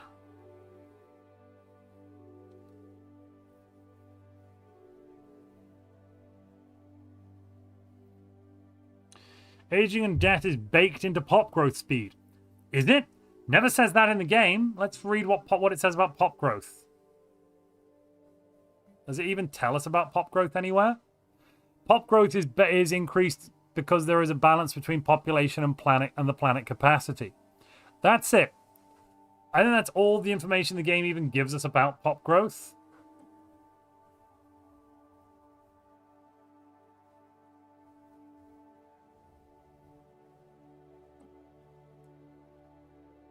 They just grow. Yeah. So, except for that one civic, which is like the zombie, the vampire civic. I don't think anything specifically mentions taking away lifespan from your people.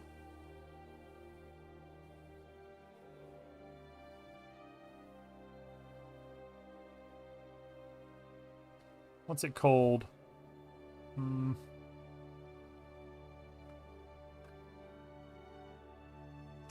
Entropy drinkers, yes.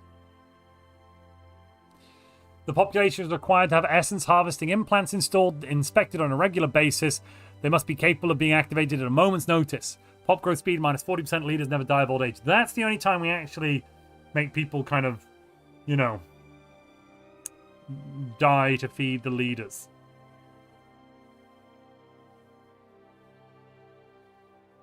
As far as I'm aware. And even then, that's only mentioned through the flavor text because there is no species lifespan.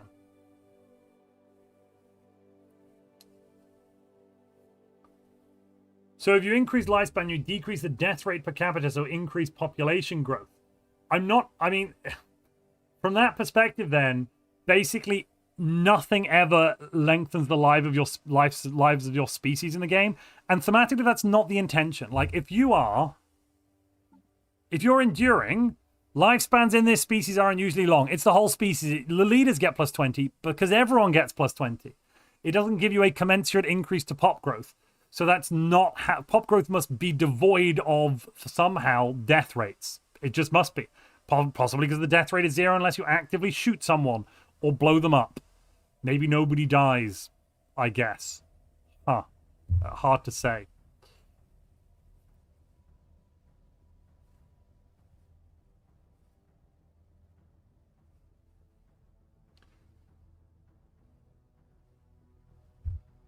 An extended lifespan doesn't equate to a longer fertility period, but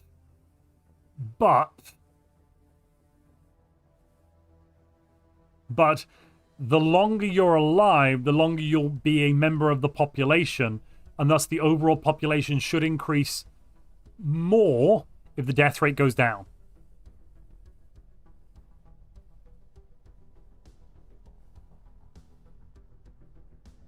Perhaps the longer species just don't have as much fertility as being mentioned by people. People don't have as many children when they live longer because they choose not to, maybe. Maybe that's just baked into the game and why you don't get an increase to...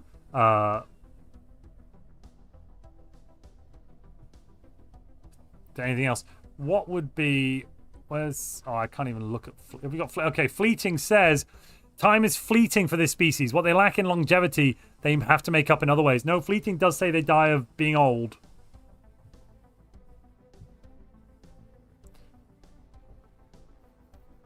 Anyway, good and evil. I've got a notepad. Let's open up a notepad.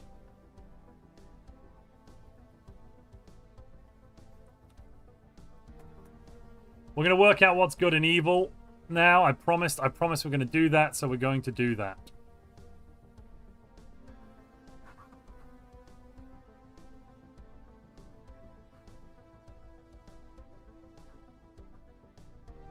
Let's bring it up. Where is it?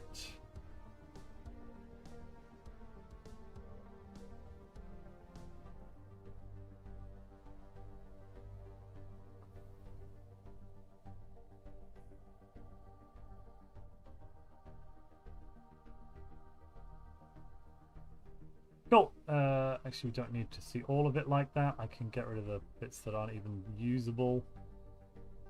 Alrighty. So let's pop that down in the bottom corner. What is good? What is evil? Start hitting me with things we can write in here.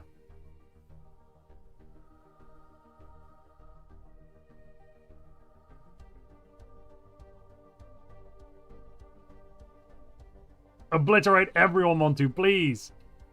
Is everyone okay in chat? Yeah, I don't know. Once we've decided to be good, we seem to be splitting hairs about exactly goodness. So that's the thing. Being evil... This is really not so difficult, is it? It's really not as difficult because everyone's not complaining about whether or not we're being evil properly, are we? MONTUPLAYS is good. I'm going to put a neutral category in. I'm going to put me in there.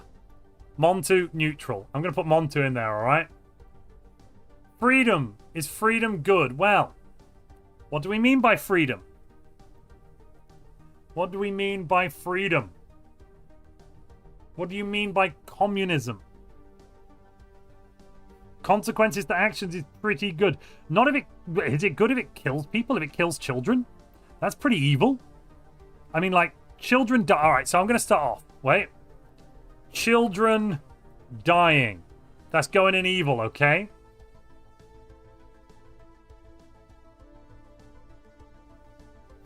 I need more than just one word here, people, for some things. Like, we need a definition of freedom. Yeah. Slavery. Genocide. So far, so actually that should be purging. Purging, slavery, children dying, all evil. All right? Children may not be evil, may or may not be evil, but they're too young to actually, you know, they have a chance to reform.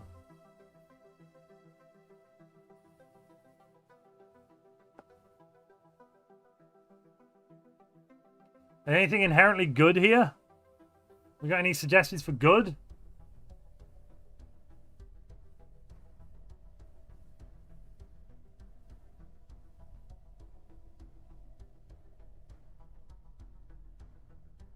Killing off hive minds would be evil. Destroying nations. I'll put that down in evil.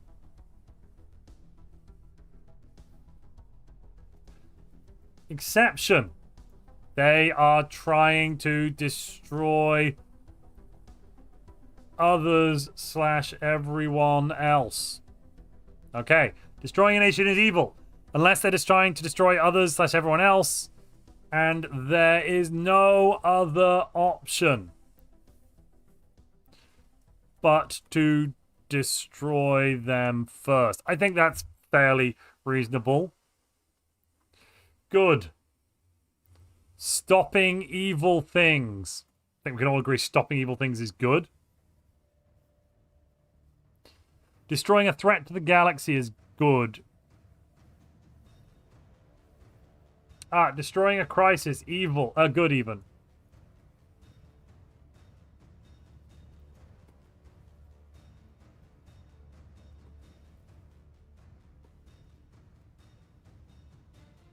Now, we already know they won't stop or negotiate, so I'm putting it in there, but normally, yeah. I know you didn't say crisis. Destroying a threat to the galaxy. So, destroying nations, I put exception there, trying to just... So, I think that kind of falls under the stopping evil things is good.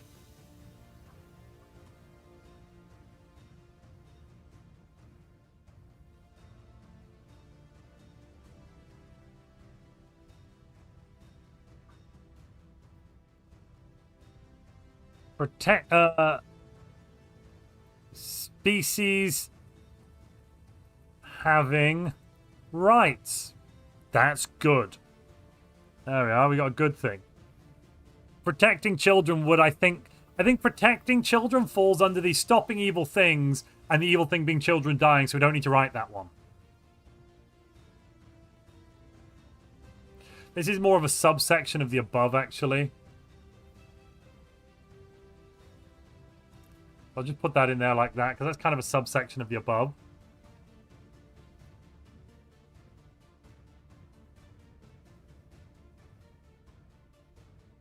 Creating general artificial intelligence surely must be evil. No. Robots have rights. Yes, sorry. Let's not forget, legally speaking, robots do have rights, okay?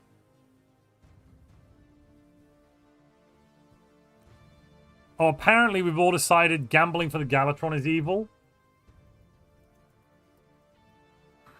So there's that. Robots have souls, yes. Legally speaking, robots do have souls in our nation, so yeah. Serving the public trust. Serving the public, yeah, that's a good thing.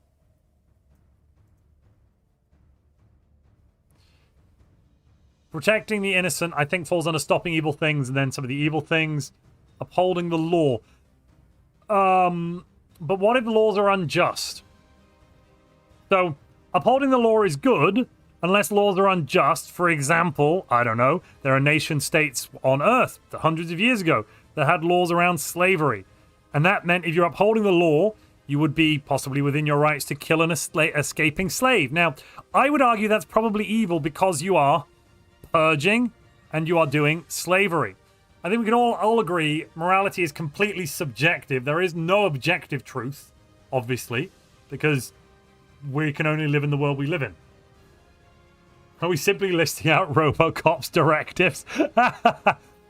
Preserving space fauna. Yes. Preserving non-sapient life is good. Stating there is no objective truth, evil. 10 Commandments, good. Sorry, yeah. Being rich, evil. Inherently evil. We already decided that one earlier.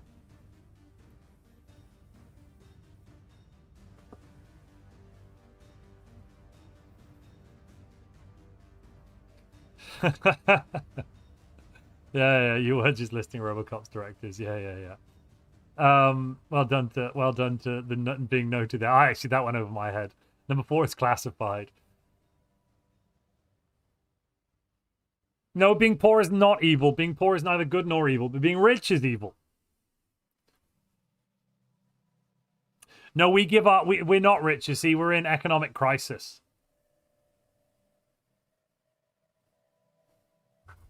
Evil. Impinging on the rights of... Now, why am I putting it all in caps? On the rights of others. That's good. Rushing to the defense of other species, even if they hate us or are terrible in general. Yes. Defending the right... self-determination is good. Rights of individuals and nations to self-determination. Unless... We need to write these as like laws of robotics, don't we? Sweet mother of God, we need to write these as laws of robotics. Because I'm here going, we need to defend the rights of the individual and the rights to self-determination. We need to defend the rights of individuals and nations to self-determination, unless, by defending those rights, unless their self-determination impacts the rights of other individuals or other nations and fulfill some of the evil categories. Defending evil is evil. That's a very good one. Defending evil is evil. Uncovering, researching the mysteries of the universe is surely morally good. I'd say that's morally neutral. Because it can be either way. Research and exploration.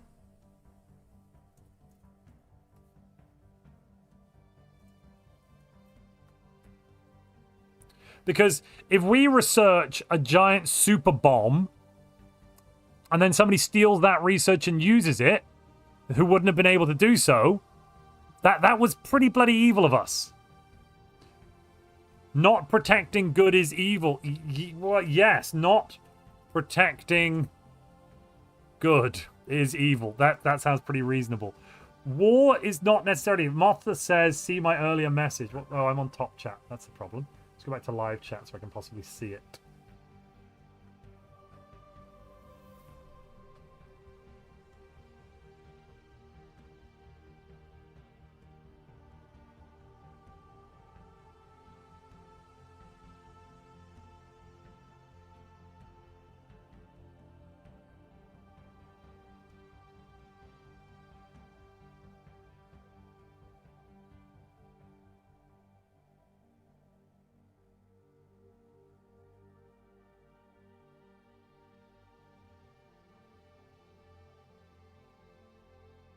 Okay.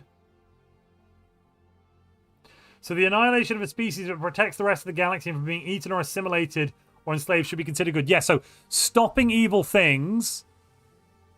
And there's an exception for the destroying of nations. They are trying to destroy others / everyone else, and there is no other option but to destroy them first. I think there we are. Destroying those who do evil is good. No, because what about reformation, Darth Sasquatch? People can change. Outright destroying others, unless there is no other choice, because unless there is a binary choice, either we destroy them or they destroy us / the universe or whatever. Containment is surely better than outright destruction, because, you know, that would be good. Forced resettlement would be evil because it impinges on the rights of self-determination of the individual and nations.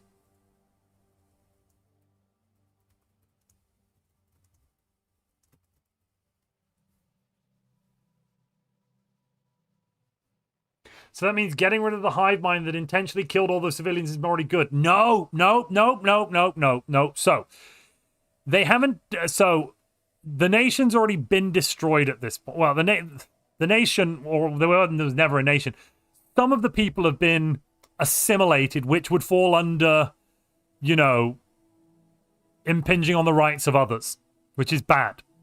But if we were to destroy that nation, they're not currently trying to destroy others or everyone else, and we have other options than destroying them.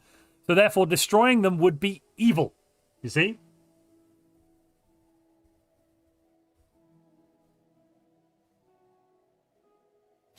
Revenge is evil. Yes. Revenge / punishment are evil. Yeah, I think that's reasonable. Yeah. Just randomly punishing people or avenging sounds evil. Yeah.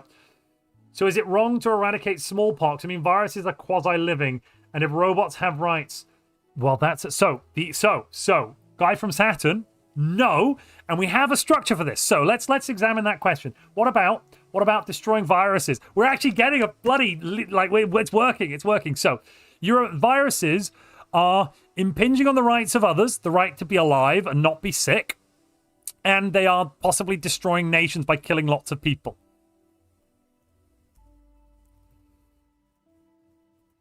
I'll add "and individuals" to this one. So that means it would be wrong to destroy the viruses, except they are trying to destroy others' cells, basically, and there is no other option but to destroy the virus first. Therefore, curing smallpox is not evil. Not accepting refugees not accepting refugees, I would say, falls under morally neutral here, because I think it would be good. So I'd say accepting refugees is good, and not accepting refugees is morally neutral at worst. At best, evil at worst. Because if we forced everyone to accept refugees, we would be impinging on the rights of others, thus evil. There we are. Punishing someone for a crime they haven't committed is very evil. Yes, exactly. And we can never know with absolute certainty whether someone has committed a crime, usually. So I guess detainment and rehabilitation would be the way. And by punishment here, we mean corporeal violence. You know, I don't just mean detention. Detention is moral. I'm going to put detention in morally neutral. Detention, morally neutral.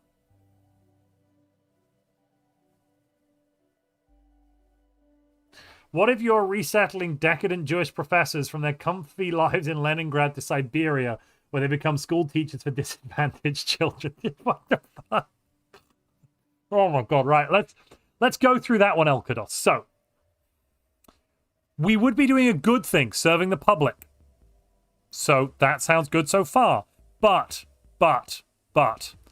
we would be impinging on the rights of others, these Jewish professors in Leningrad, and we would be, you know, resettling is impinging on the rights of others, therefore evil.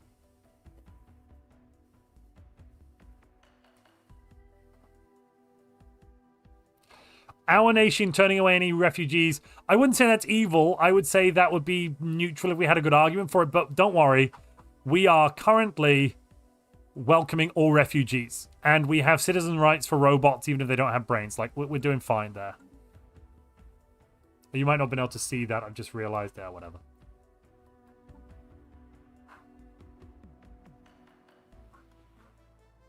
Does anyone have any other examples? Or do we have a framework now for good and evil?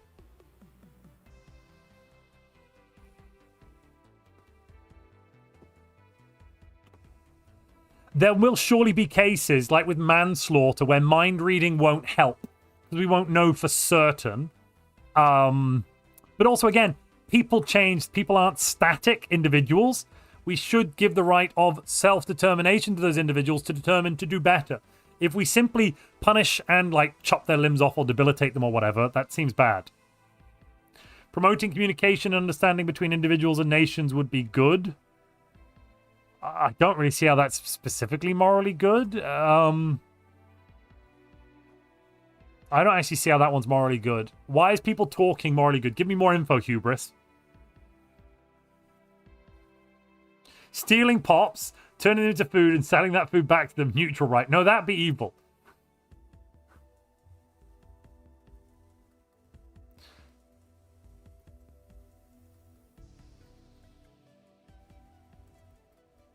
Cannibalism and the eating of sapients, evil. I'm just going to put that in evil because I think that's pretty reasonable.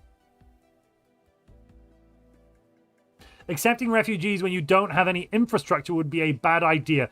I think that really depends on if you can build the infrastructure, obviously. And you'd have to have a very good idea of how much you've got. That's why I put it in neutral. That's why I think not accepting refugees could, in theory, lie in neutral. But you'd have to have some very damn good arguments as to why you're not doing it.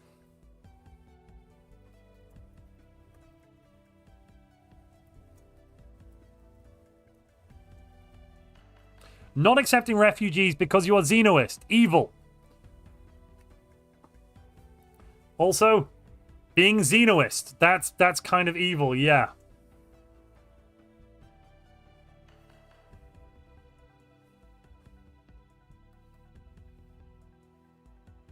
Promoting a misinformation. Spreading misinformation, yes.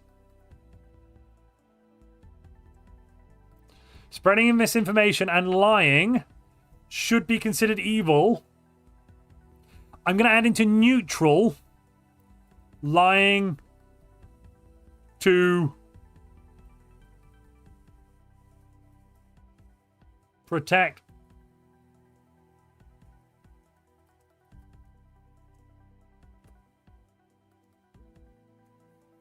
and lying to protect or save something in the good column. That's obviously kind of closer to neutral, you know.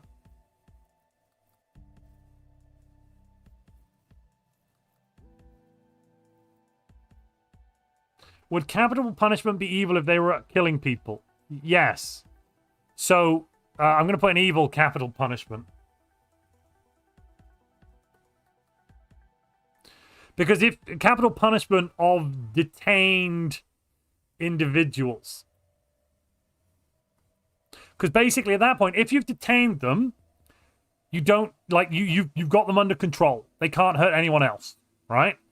So if you're killing them, that falls under punishment, again, which we've already determined evil. So that's kind of an expansion to punishment, that one, actually.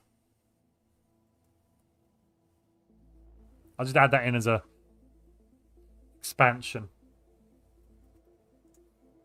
Putting your thumb on the scales of democracy via money. Oh, wait. No. That's entirely different. Yeah, that would kind of be... I'm going to put that on the moral... I'm putting that in the neutral zone because sometimes lobbying has saved us from evil. Sometimes lobbying has saved our lobby from evil. Does anyone have any other examples, or can we move on? Have we got a good concept of good and evil now?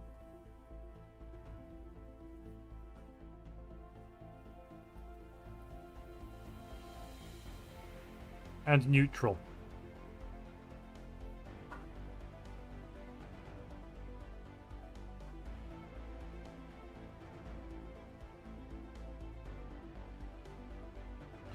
Giving people more than 2 chances to cause evil is evil.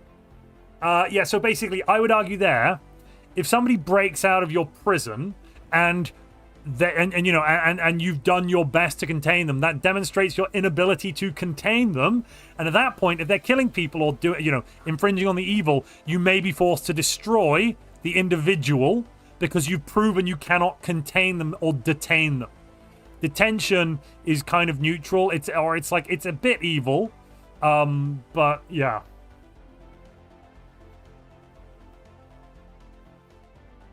So what if instead of capital punishment, you set them free and give them a head start before hunting them with lethal force? They're no longer detained. Yeah, that would fall under destroying of individuals. And if you set them free,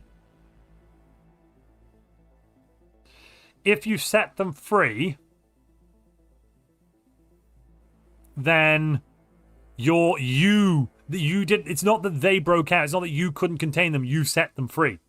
And so I think of that one kind of fits there. So being rich is different to having or using wealth, surely, because everyone has money in our nation. And they can choose to. They don't have all exactly the same amount of money either. It's just being rich is the problem. I'll just add to this one.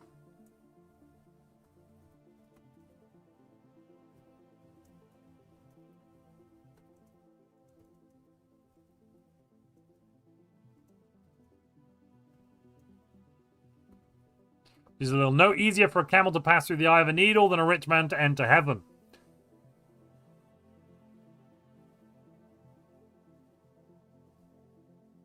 Good. Due process. Yeah, I think that sounds reasonable. Due process. Robust laws and legal system. I'm going to put in here. I'm going to put democracy in neutral, actually. Because democracy can cause bad things, but it can also cause good things. I'm also going to put government in neutral. Because all of these are like, it depends.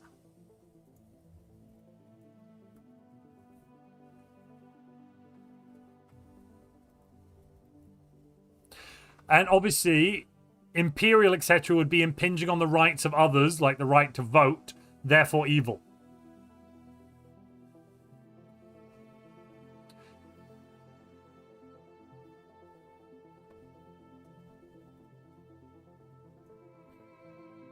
Robust laws and a well-maintained legal system, I'd say, are good. Laws can be bad, but robust laws means we're going to change them, you know, if they are bad. People need this chart for real life.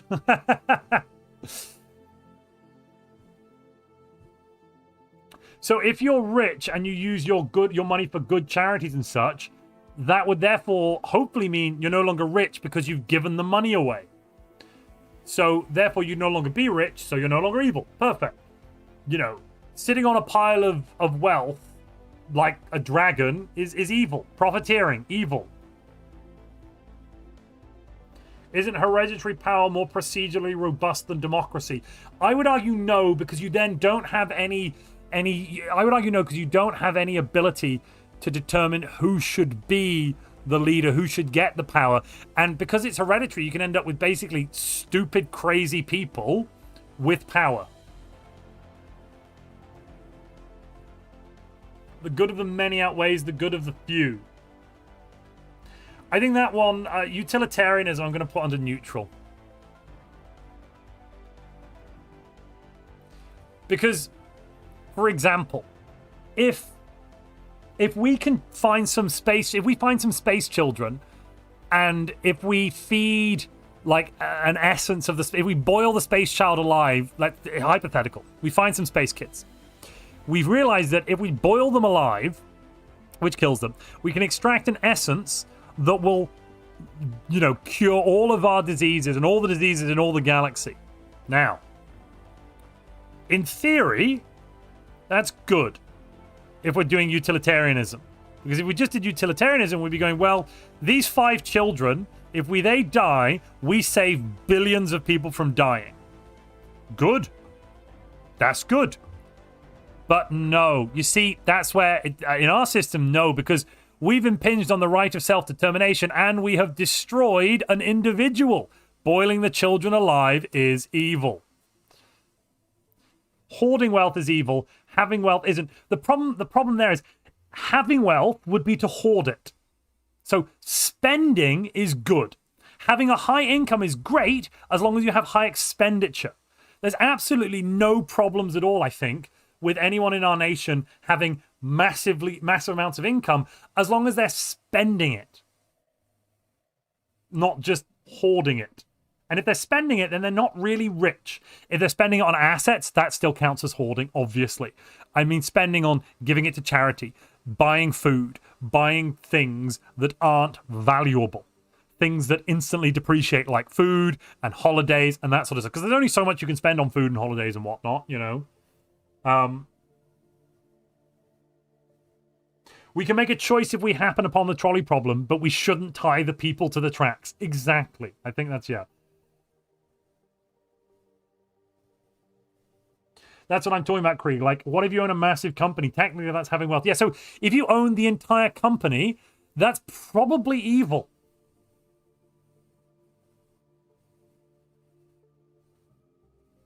That's probably evil under our system because you'd be rich. You'd have too much power without any democratic, you know, robustness. You could, at a whim, let's say you had a company that employs 1 million people. You could, at a whim, fire 1 million people or just shut the company down if you decide to, if you owned the whole company. So what would be good there is to chop up the ownership of the company into lots of little bits and make sure it's owned by lots of different individuals. So I can't buy a PS5 or Xbox or maybe a house. What is the cutoff for rich? I mean, I would argue PS5, Xbox, house sounds pretty reasonable. That doesn't sound rich so far. No.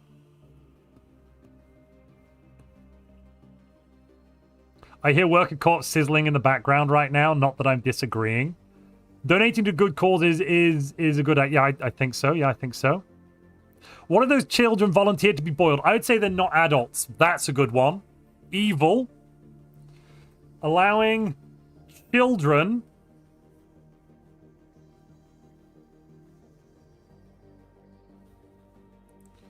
full adult autonomy. They need rights, but must also be protected from childish decisions. Right, that sounds a reasonable one to add in. Rights and self-determination. Yeah, there must be... Yeah, okay, there we go.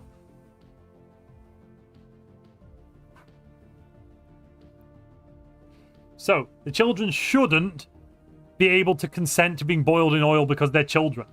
Adults might be able to do that. So that's a no to the boiled children. That's a no to the boiled children. So, yeah, Dreadnought, I think the point is, if your level of wealth is such that you get undue power within the society, that level of power is anti-democratic, and it takes away from our ability to have due process, our ability to have robust laws and a well-maintained legal system. It takes away from the self-determination of others, and yeah, it does not serve the public. That wealth should be going to serving the public. So owning a house, probably fine. Owning 10 million houses, not so great.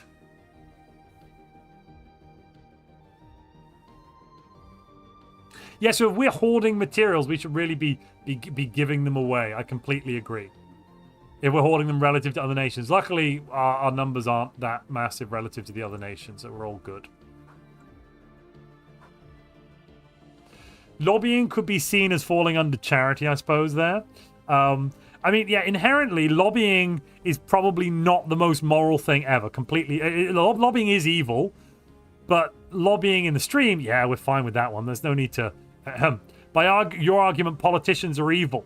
So, the thing with the politicians is, representative democracy is inherently a little bit evil, I guess, because you're giving up power. Now, that is self-determination, though, in some ways, because if you're going to have a democratic system where you have a representative democracy, people are choosing who to give their political power to, which they're allowed to determine. What if the government owned 10 million houses and used them to house the poor? Well, that's not evil, because if the government owned 10 million houses, that means the people own 10 million houses, which means everyone owns the 10 million houses. Not playing the game. Yeah, we agreed that we're going to determine what good and evil is.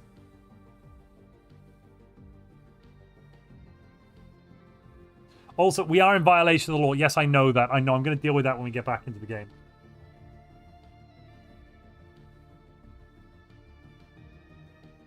Earning income from managing the donations, is that evil? So if you're donating to charity and you're earning income from managing those donations, if the income you're earning is reasonable, probably not evil. But if it's unreasonable, probably evil, yeah. Is the government the people? I mean, it is in our nation, because we have a transcendent democracy, which means everybody does psychic voting. What is the age of adulthood? Hard to say, but also in order to be an adult, you have to complete this citizen service thing. This thing up here, the citizen service. So you have to have done your citizen service to be an adult too.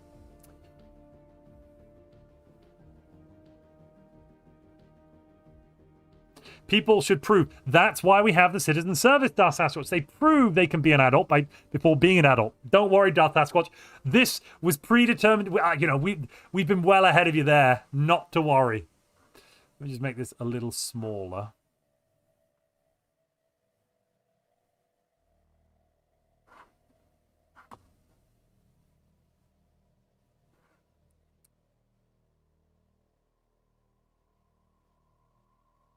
Okay. I think we've done enough.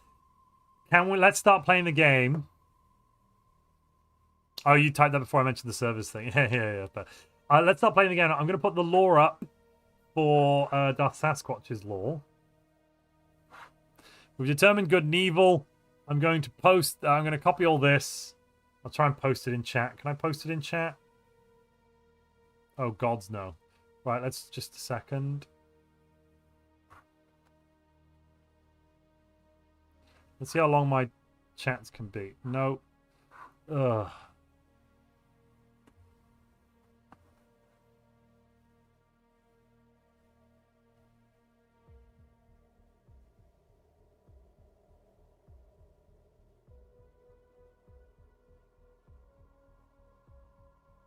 Where is that law? Okay.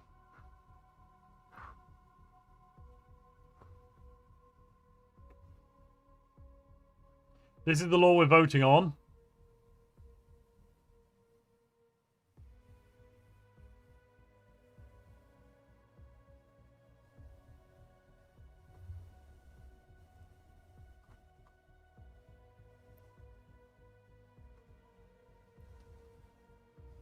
Okay.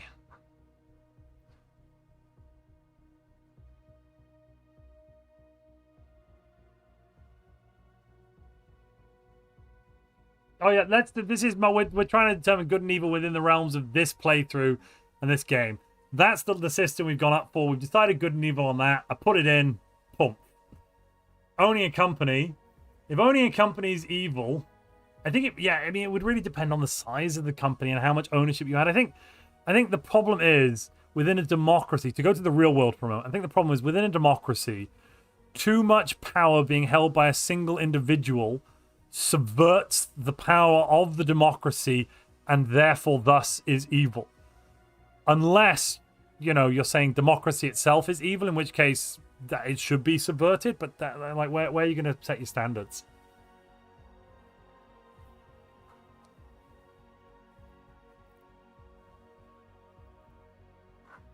So basically, the way I read this law, we should encourage everyone to be our way of good by force if necessary. In essence reads, we should follow our strictures on good and evil. Because remember, not protecting good is evil.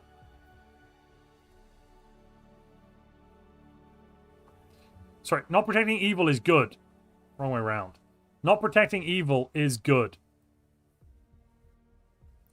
Are you going to post this in the announcements somewhere, probably?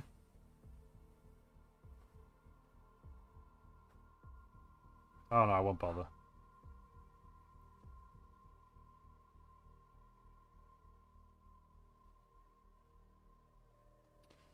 Which is why we should regulate the companies. I mean, in the real world, probably... I think the issue isn't people that... I think the issue isn't people that have, say, large amounts of wealth.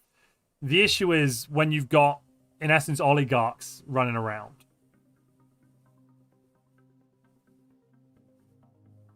We didn't say tolerance was either good or evil.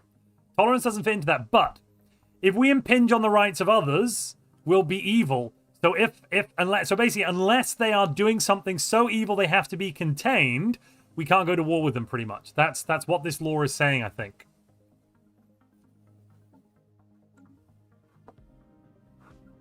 Right, let me try and save this goddamn economy.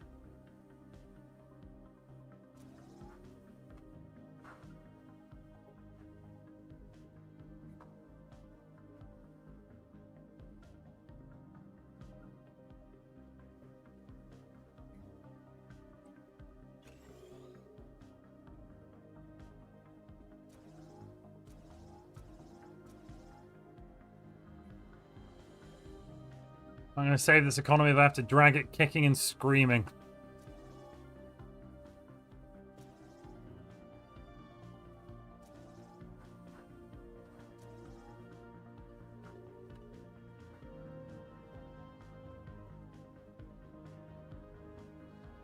I'm going to not touch this for a bit.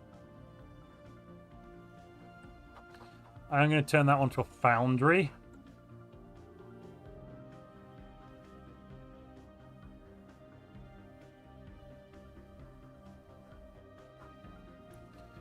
Okay, we're starting to get somewhere.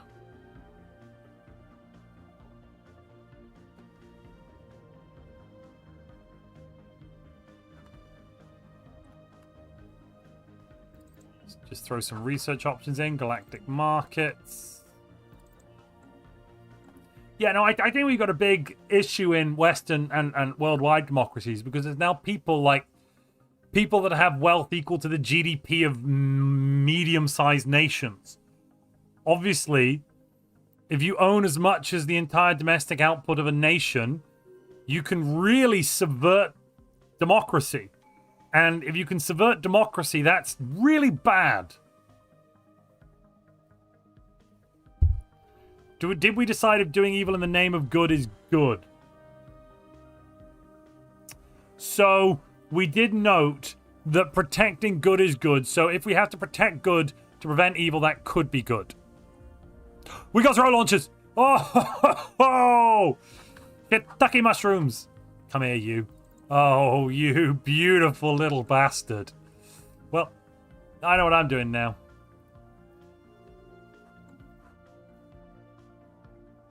Almost saved the economy.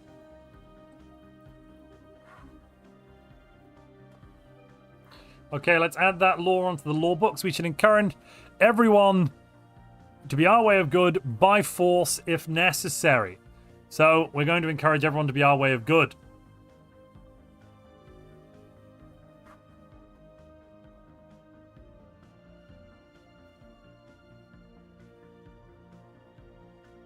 Yeah, in ancient Athens, voting for officials as we do in modern democracy was not considered democracy, but oligarchy because it was a popularity contest. Yes, when they voted, or when they elected individuals, it would basically be done by ballot. You'd put a bunch of names in a box. It was like a weird contraption. You'd pull one out, and you'd be like, "This person is going to serve as such and such for a year." It was sortition in essence. You're right, all of this talk of good and evil being defended has given us throw launchers. It is the way.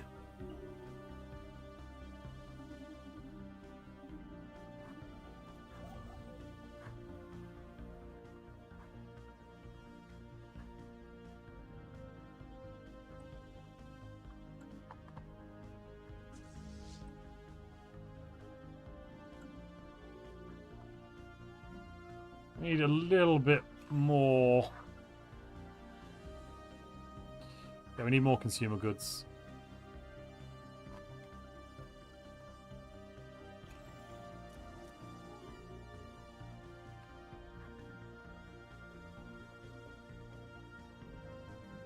Then you get a side core.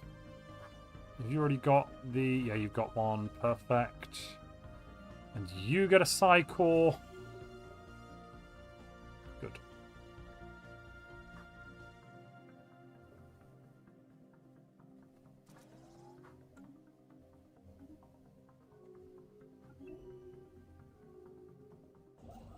To really build... Oh, we've already got one. Good, right. Let's throw in mining array and research processing. Upgrade it. What are we voting on right now? Minor military sanctions. Okay, okay.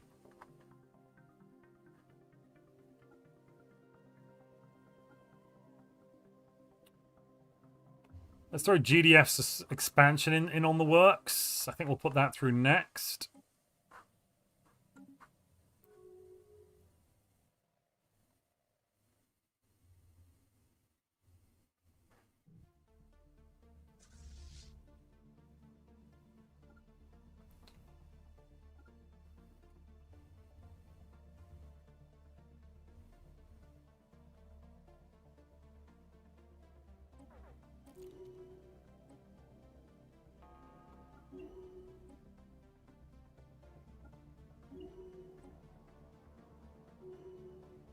We'll promote some inner peace.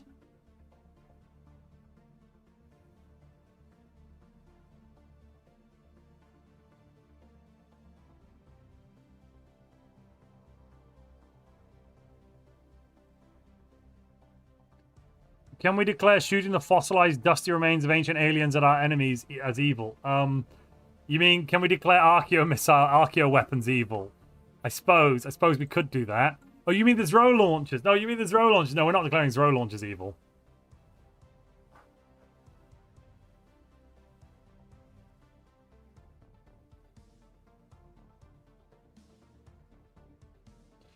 I will remind you that most democracies are not democratic, but instead actually republics. Dreadnought. A republic has to do with whether or not the head of state is inherited or elected or whatnot. A democracy is to do with the voting system for your representatives or political powers. So, for example, you can have a monarchy that can be either democratic or not, and you can have a republic with a president that's either democratic or not. But republic and democracy are not mutually exclusive, and they are about different things.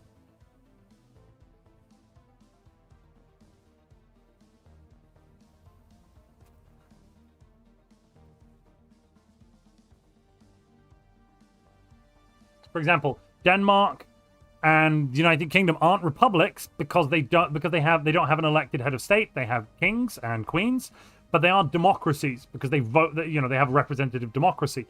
The United States, Germany, France don't have kings or queens. They have an elected head of state, so they are republics, and they are democracies as well. They're both democracies and republics, both, because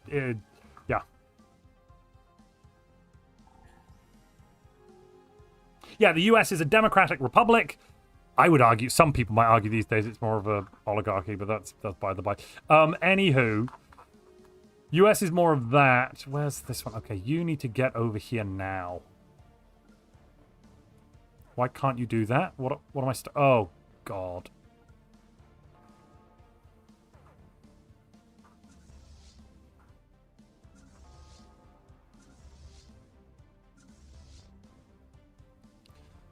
Oh, God, no, no, no.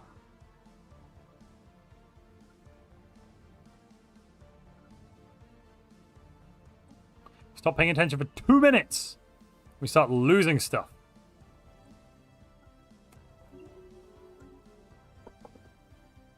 I mean, a two-party system can be democratic. It's still democracy. Like, in terms of, like, definition-wise, a two-party system is still democratic. Technically speaking, a one-party system could be democratic as well, if you vote. It really, how are you going to split these hairs? Because from a certain point of view, all democratic systems in the West, for example, are one party. They're just shades of the same party. This party is a party of citizens that has opinions about, a bunch of things. They're all just shades of the same party, which is a party full of politicians. You could I'm being a bit facetious here, but you could argue that way if you really wanted to.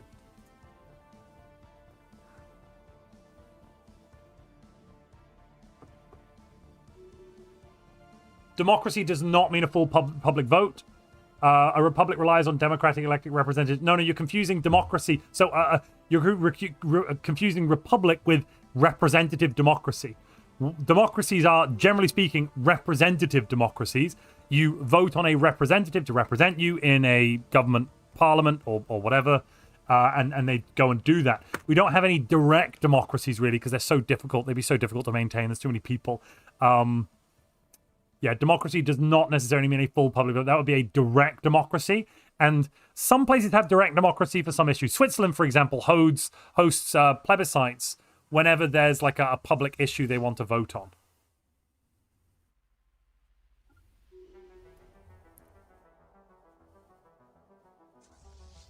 But just because you have representatives doesn't, like, that's representative democracy, not republic. Republic is only the definitional distinction of republic is the head of state elected. If the head of state is elected, republic.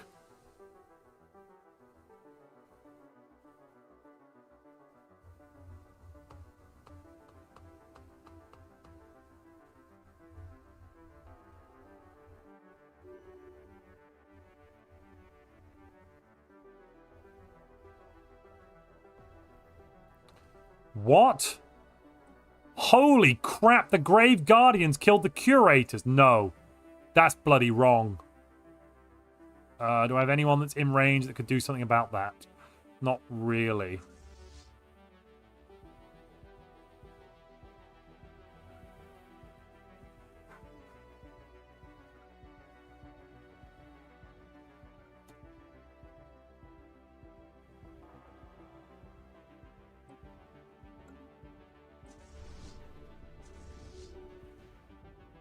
Quick, go pew pew.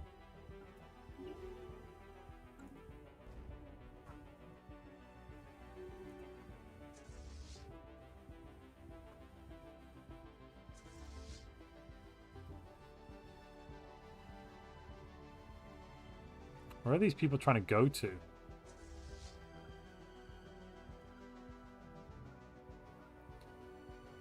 I'll just send them over that way.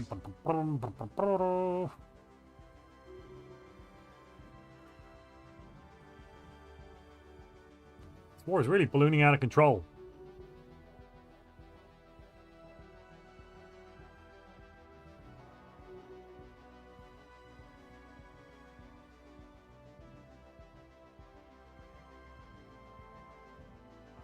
Is firing leaders because their traits are not synergizing evil? I don't think so. El Qudus, we could fire Zazira. We'll need to hydrate after that one, yeah, I suppose. Woof.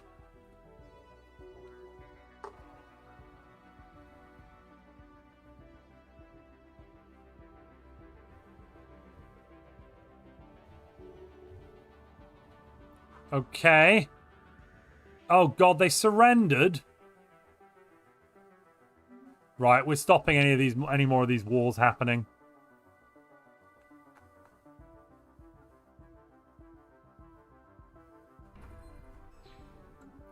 A vote yes. Basically, we're going to hold it on votes based on diplomat. So, what we're going to change the president to is a vote. And the vote will be one vote per citizen per nation, basically. So, diplomatic weight. We're going to base the Federation president on Diplo weight. Oh, see you, Dreadnought. See you next. See ya. I hope you had a good day at work. I think we'll be live again later on in the week. Either Friday or maybe Saturday.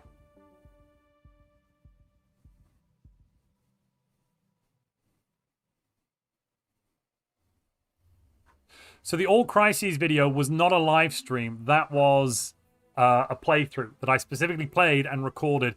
Editing down 20 hours of live stream. Oh my god, no thank you. No thank you. It's the kind of gargantuan project that literally breaks editors.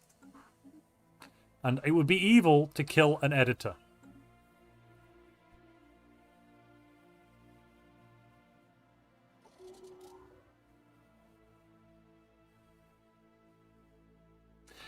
Christian, I think Hollow meant like I don't think Hollow meant biblical angels. I assume. I think Hollow just meant angels as in people who only did good. I assume is my assumption there. The Curators did die. I'm going to send a fleet out to deal with the people that killed them. There they are. There's a direct threat to the galaxy, and the Grave Guardians are just killing people. So this is an instance of us swinging into action to kill. Because these folks will not be reasoned with. They are simply going around bombarding planets and murdering pops. They are literally killing people. They've killed the Curators. Where will they stop? I don't know, but we're going to stop them.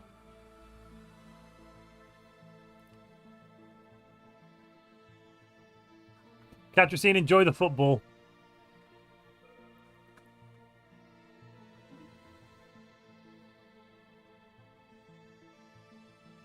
No, I'm not changing the term limit.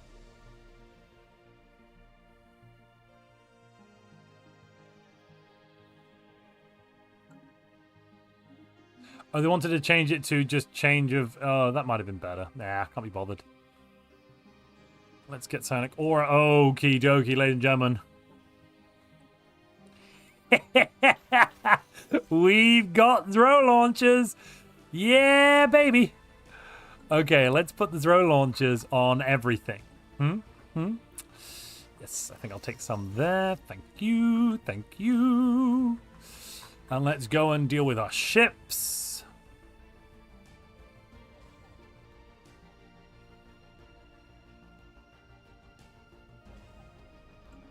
Oh, I need more Zro. Right, we'll buy the Zro.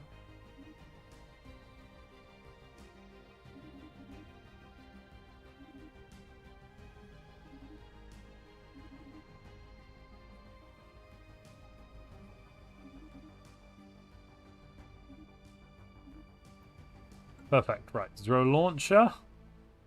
That's looking good. And then maybe another Zro launcher.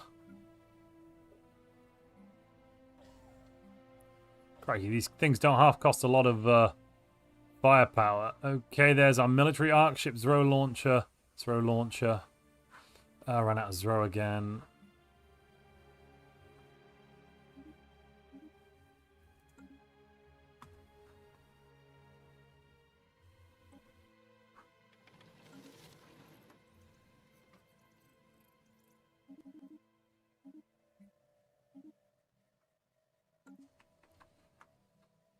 Let me go over here.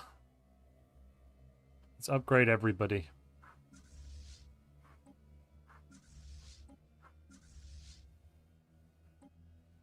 Oh, wait, no. You are dealing with the Grave Guardians. Go and deal with the Grave Guardians. Ignore me, ignore me, ignore me.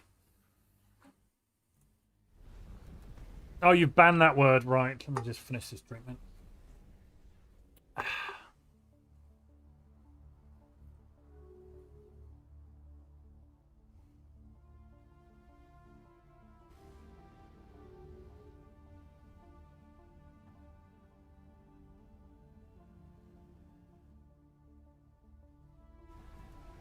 Oh, we're not killing them for killing the curators. We're killing them because they've made it clear they're going to be killing everyone else. They're not going to stop. First they killed the curators, and they're not stopping. It's not that specifically they killed the curators. It's that, you know, they just keep going. We've sent the GDF out to deal with them, and they're done. Cool. Job well done. We'll go home.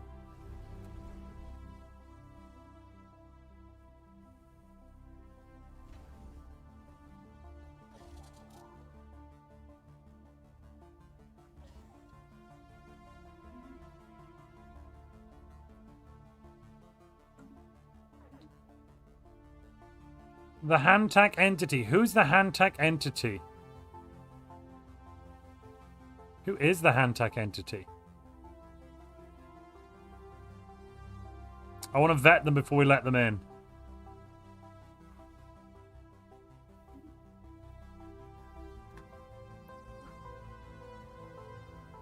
Oh, it's a little tiny nation over here. Strength of legions, neural vaults. Yeah, sure, it's a little prosperous unification hive. That sounds good. I vote yes. You banned that word as well. Okay. Let's see how it is. I see how it is.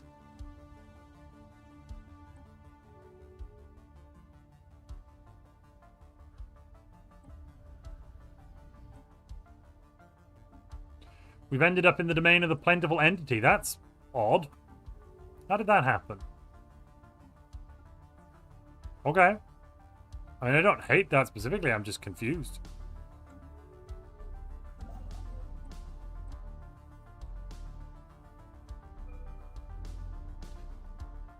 We haven't tested our Zero launches yet. That technically wasn't a Zero launcher related test. Let's end the session there. Emergency measure and expansion of the galactic fleet.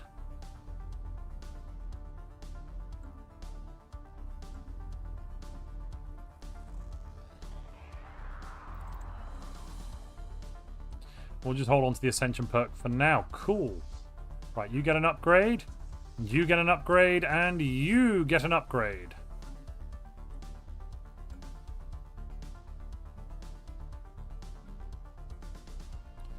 That's a military arc ship. We still want more Zro launchers, don't we? Yeah, I'll need to buy more Zro. Can't afford it. That's fine. Just buy like 2 per month.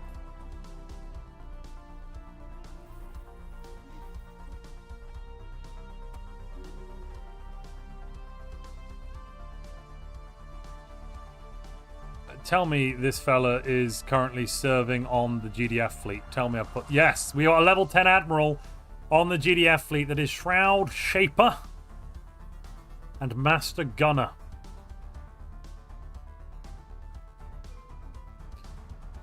And we've also got Covenant Power, Planetary Ascension. We are now in the Aura of Desire, apparently. Okay.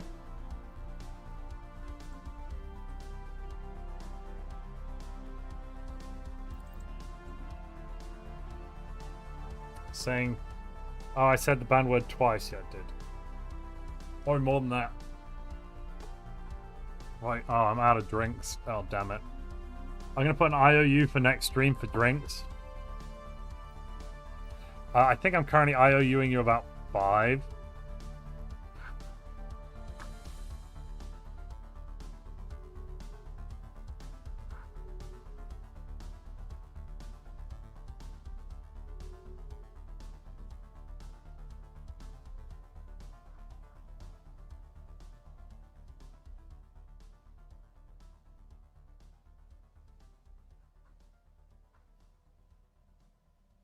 Just going to hide that in the top corner. Perfect.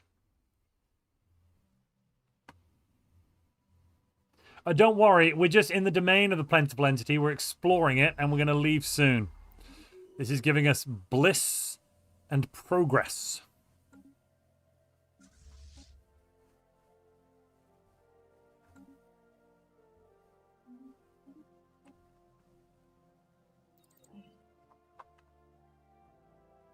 Grab size shields as well. How's your human avatar doing today? Yeah, pretty good. Pretty tired. Somebody might be teething at the moment, so who even needs sleep?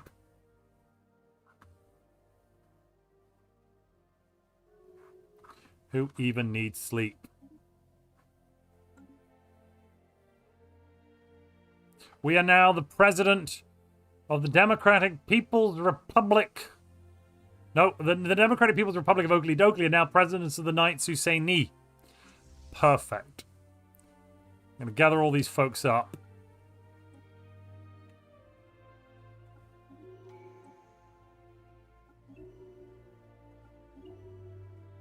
Let's go to Federation Ship Designer. Oh, good God. There's so many, right? Kill most of them. Yeah, get his row. Oh, I said it again. That goes up.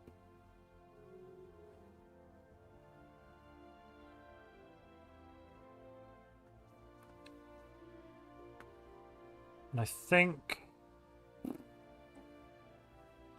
pre-cog.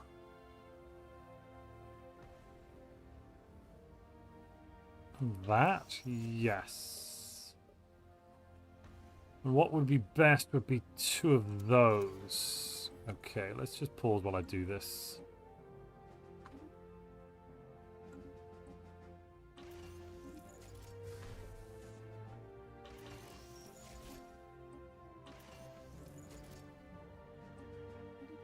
Put that on there. Over here, I'm going to go with something weird like that.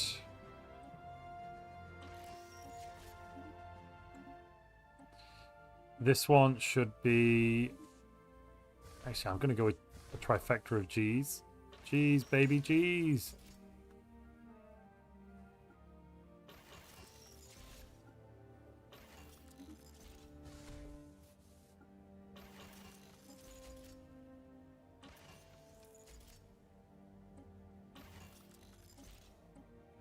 Give me the RT.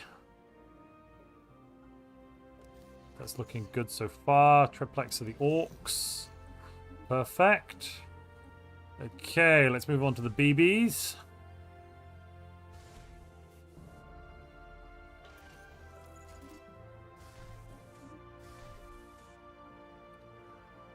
Screw it. I'll just throw the missiles.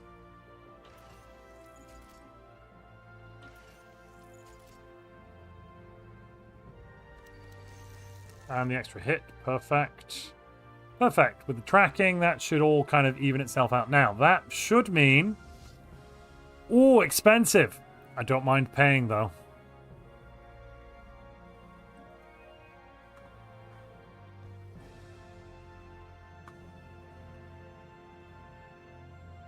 I'll be the only one to build ships right now. Thank you very much. So I don't want this ship designer to get muddied by 1,000 other ships.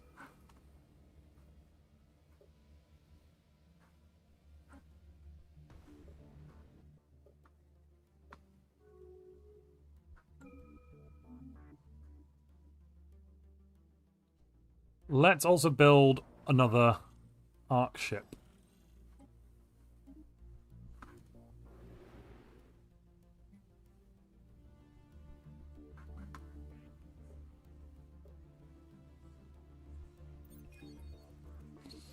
I want to upgrade the ones we've already got.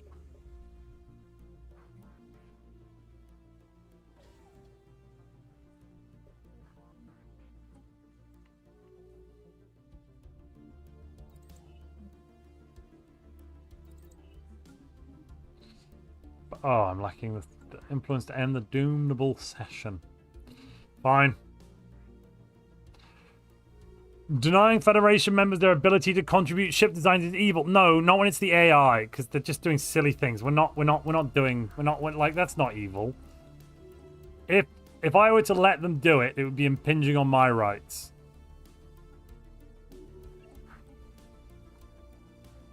They can trust me. I promised I'll do the right thing. That should be enough for their committee.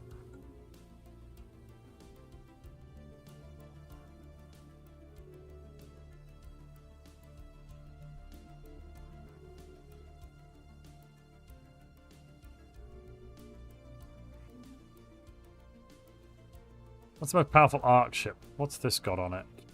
Ooh. Oh, yeah, I like this. I like this a lot. Wait, have they?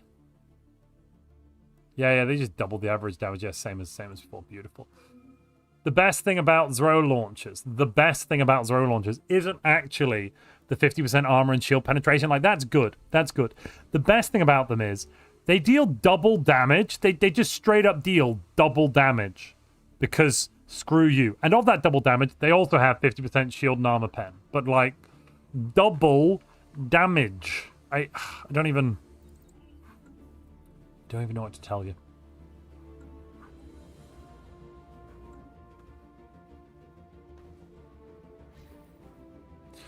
What was the crisis set to, ladies and gentlemen?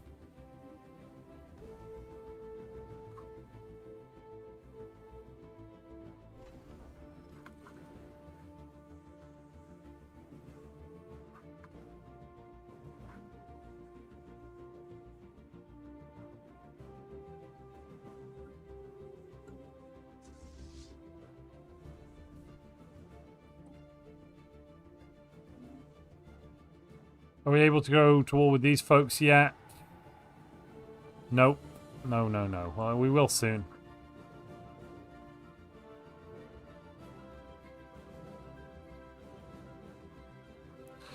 The president doesn't need to take action on inviting members. Majority vote for kicking seems reasonable. Diplomatic weight based on voting. We need to change the strongest based on diplo weight as well. That would be, I think, the most reasonable.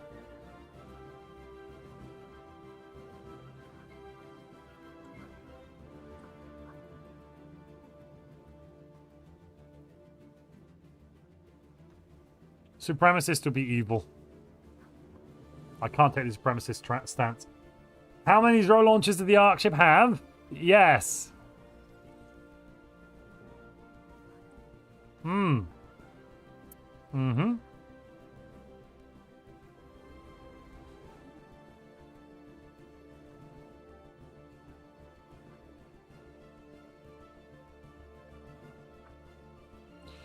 All right, let's end the session there.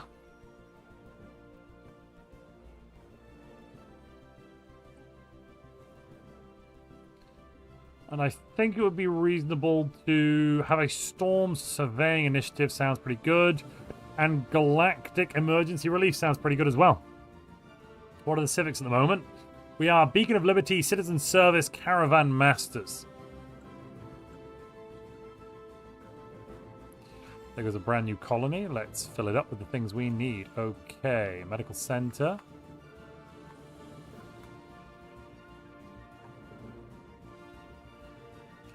Military defense, military defense. Build one of those. Perfect.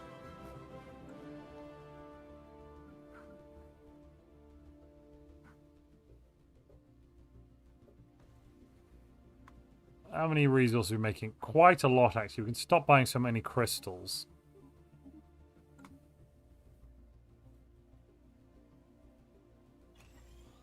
I'll upgrade each of those, plus the data-driven theorem facility.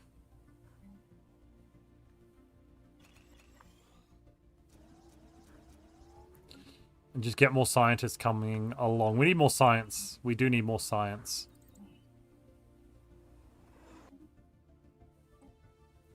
The Aquinian Republican states. Right, what's going on here? The Ralaketh entity are at war with another nation. Is this an aggressive war? No, the Rukarians declared war on the... Wait, what? The authority of Nexus 0.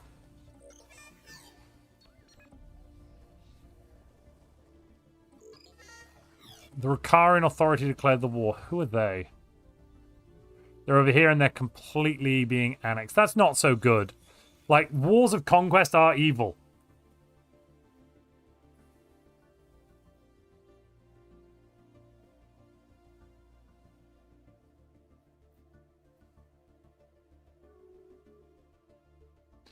W. Bevitt, what do you mean you can nullify the double damage from a Zero launcher? So if we just put these side by side, if we look at the stats for a moment, the base damage output from a Zero launcher is 130 to 280, and it shoots with a cooldown of 21 days.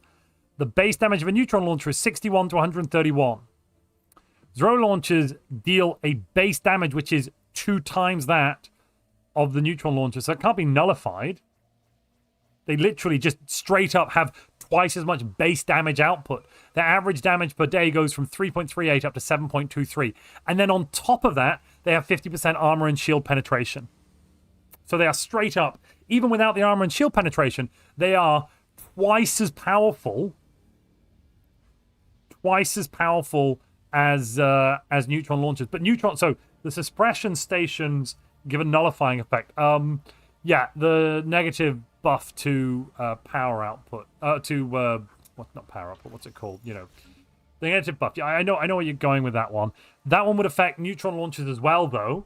So they become 75% of a neutron launcher, I think. A Quantum, I would argue, we're still the good guys.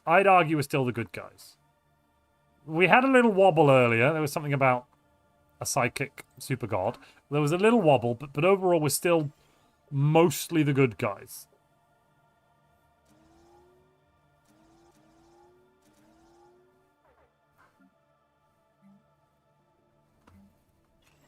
Honestly, it was just a tiny wobble. I mean, we don't even need to talk about it, you know?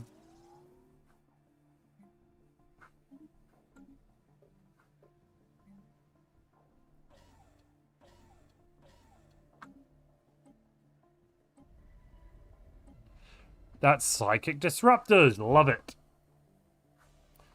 I did not pick Existential Campaigns. I've not picked it because it's probably evil. I've repeatedly not picked it. Okay, so more. Heart of Avarice is, I would say, evil. Well, this is a hoarding of wealth. I'm going to argue this one. Number 1, hoarding of wealth. Number 2... they are bound to a god. We're not bringing someone on board who has an alignment with a god. That's just a bad idea, okay? So I'm saying no to them, even though they'd be a really good leader. They'd be a really good leader. They would be a really, really good leader.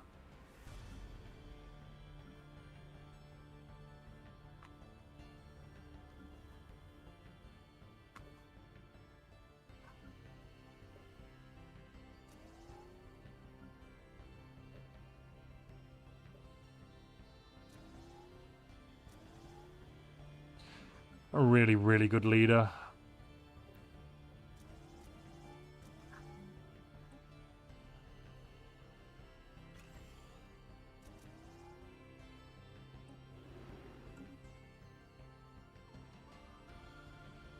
We've got more Galcom ships now, don't we? Yes, okay.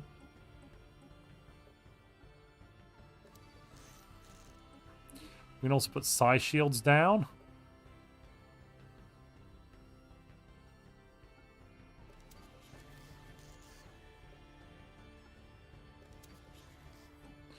BEA beautiful. Alrighty, now. 190,000 alloys to upgrade all of this. What? I'm sorry, what?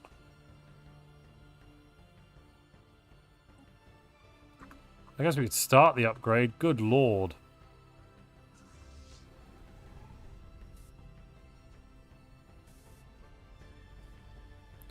What's it sat on top of?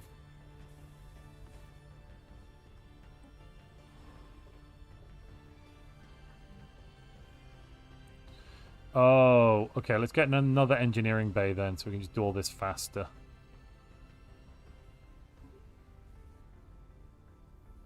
And actually, I'm going to get another one.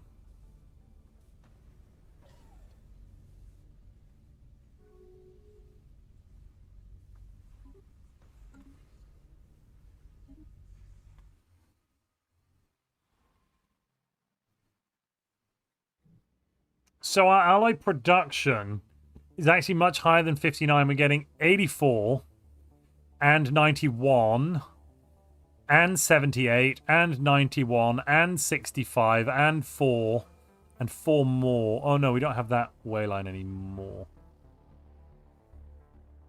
Do we? Oh, we do. Yeah, we do. Yeah, we do have that one. Good.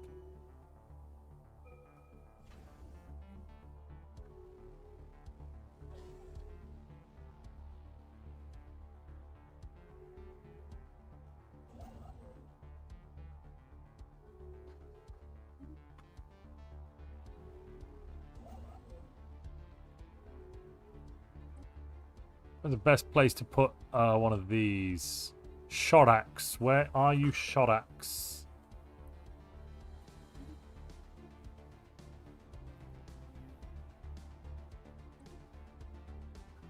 Oh, yeah, okay. I see what you're cooking up. I see what you're cooking up. Oh, no, don't harvest. What the devil? That's a misclick. Come on. We're not harvesting. Whoa. That would be evil. We're making it better.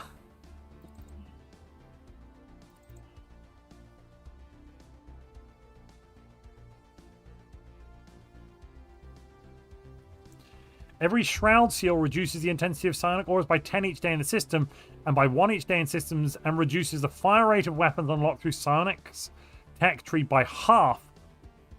Oh, the Shroud Seals is what you were talking about. No, that works. So that means that they will fire every 40 days. It's actually, in some ways, kind of worse. I'd rather have half the fire rate.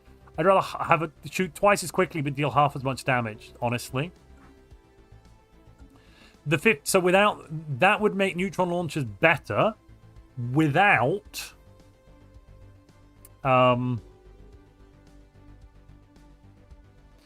taking into account the inherent bypass you've got on this row.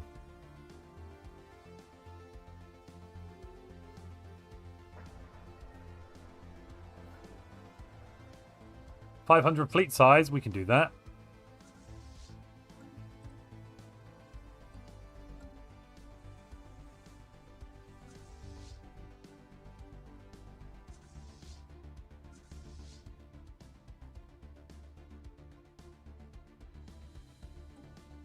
Yeah, we'll send them off.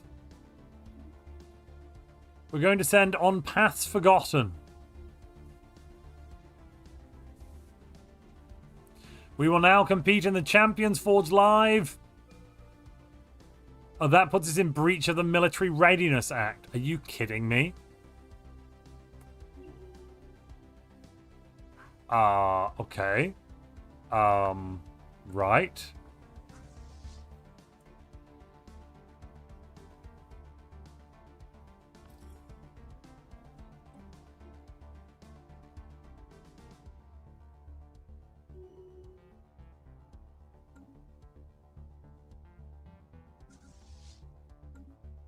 Well, we can fix that in a moment, I suppose. It's a bit awkward.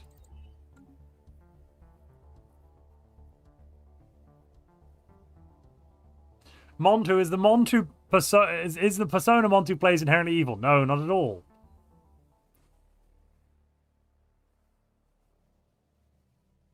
Not inherently evil. It's just efficient. Look, when I play this game, I play to win the game. I don't play the game to be the goodest of good persons I could be. It's a game.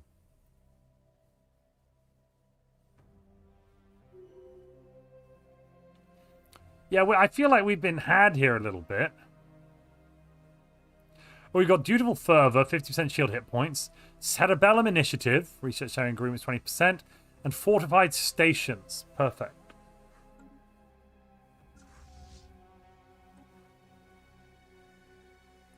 When does it start? Oh, there's a... Oh, excuse me while I go and take that.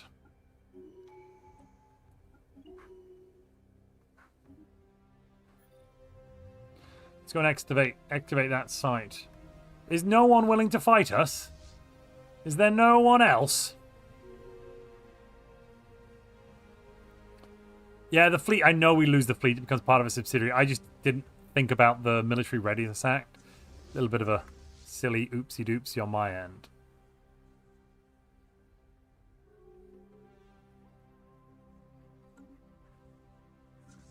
Is there... Are we not having a fight? Have they just stolen the fleet forever? Oh, it's happening. I think it's fair to say we've got a pretty strong fleet, but it's not the strongest. Okay, our ships are retreating to fly out away from the combat. This is good. No, we're not. We're not just letting you inoculate our people. That would be evil.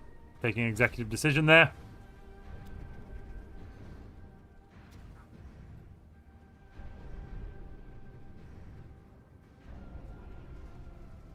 Okay, the cruiser's kind of suffering, but the rest of our ships are so far out of range that they surely aren't being hit. Oh, they are being hit. They're doing a lot of damage, though.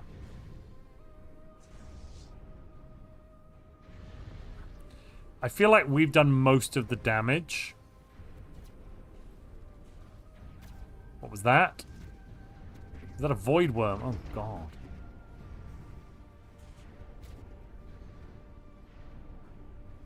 We still have a number of battleships. Somebody still has their shields up as well. Yeah, look at this. The battleship Naktor. Chat, do you think we're going to win?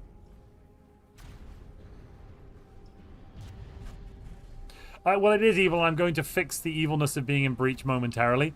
Once the fleet returns, we'll no longer be in breach. It's a simple solution, but quite effective.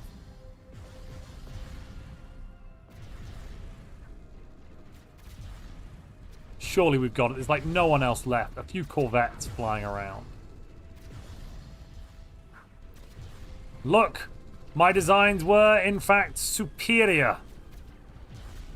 Oh, wow, this battleship has basically full shields. Yeah, we're good.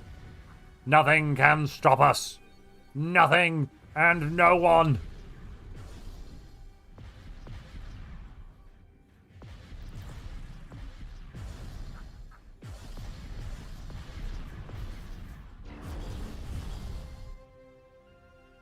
I think we did it.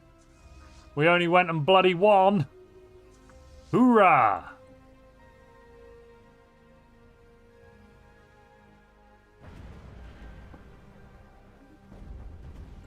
Was there ever any doubt in your minds? So our next tradition is free. Oh, that's brilliant. I don't have any traditions left to pick. Herp-a-derp-a-derp. Well, we won at least. How long before it returns? 4 months. Not terrible. Could be less. Could be more.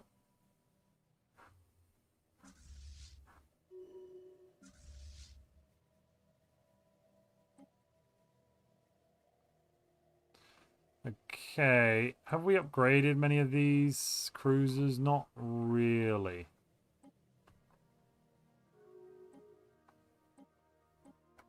Maybe we started at the top? I don't know.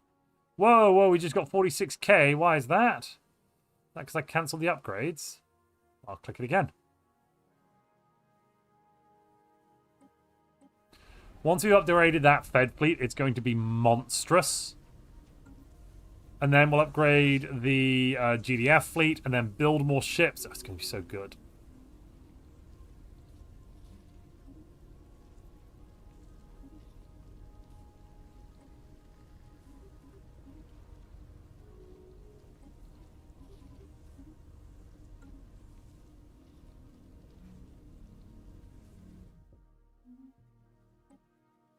What are we voting on now? Storm surveying? Yeah, that sounds good to me.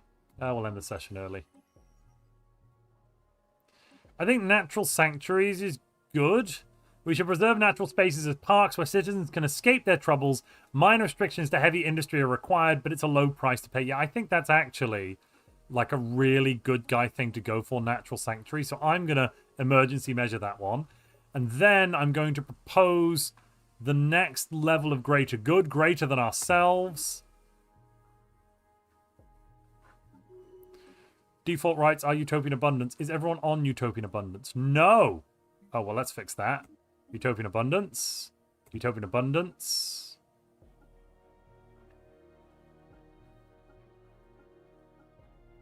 Utopian Abundance. You're good. You are Transcendent Awakening. Whatever. Utopian Abundance. Utopian Abundance.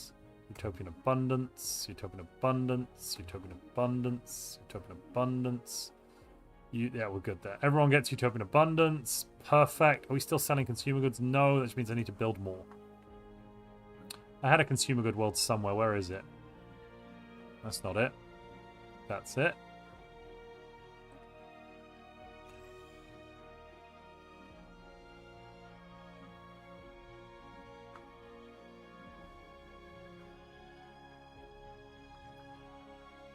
Okay, how many... Oh, loads. Yeah, okay, cool. Oh, no, we're actually maxed out. Right, one of those. One of these. And I think it'd be good to get some more chemical plants up and running.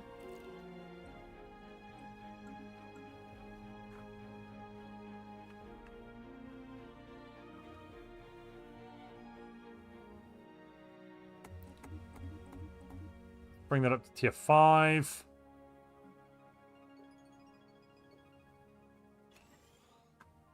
I'm going to replace the admin hub because we don't need all of that Unity with a research enclave. Yeah, that sounds good.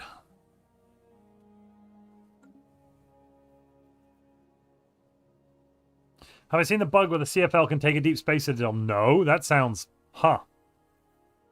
Okay.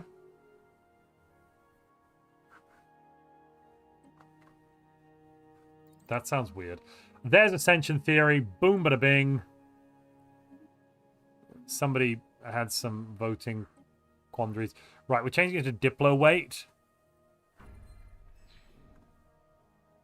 This basically means it's a vote. Whoever gets the most votes becomes the Fed president. There we are. That seems somewhat semi-fair. And it also prevents them from doing the nasty things. Right, we're going to declare a war to vassalize these folks because they've just been so monstrous.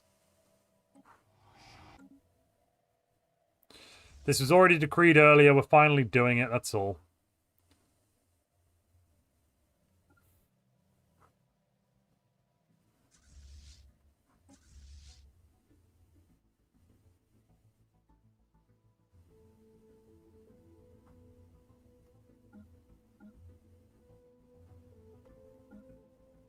Can confirm this is a legal war. Yeah. Theo declared we're finally able to do that war you've been asking for forever, Theo. Don't worry, I got you.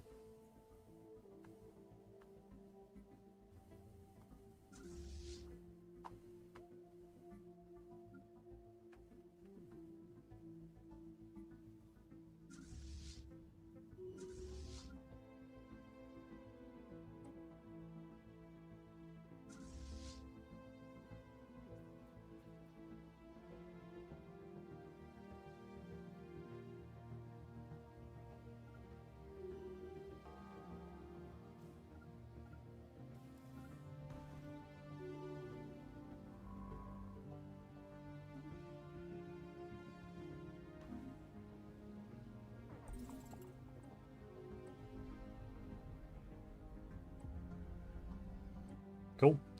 We should also contact the Shroud Walkers and seek mastery. Commune with other Shroud entities. There's some astral threads. Great, thank you.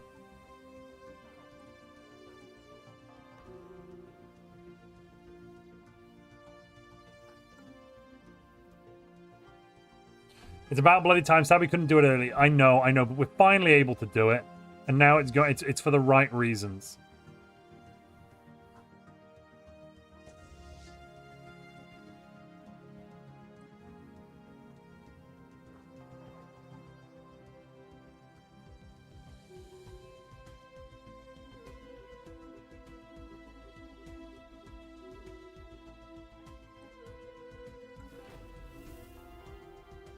Let's grab... Oh, Peacekeeper. Yeah, Keeper of the Peace. That sounds good.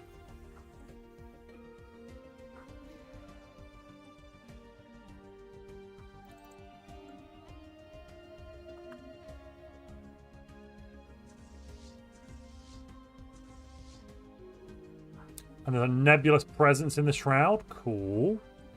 I like finding more presences we can chat with and not give any power directly to.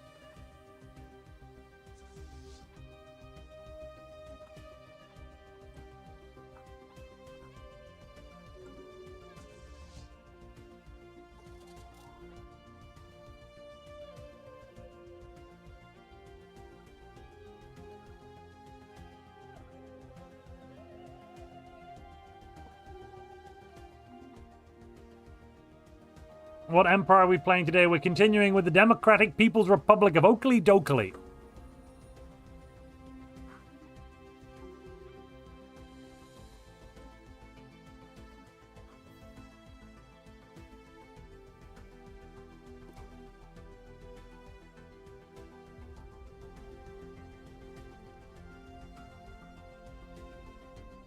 Yeah, sorry. We're getting whispers. I think we're just not going to disturb the balance of the Shroud, right? Like, right?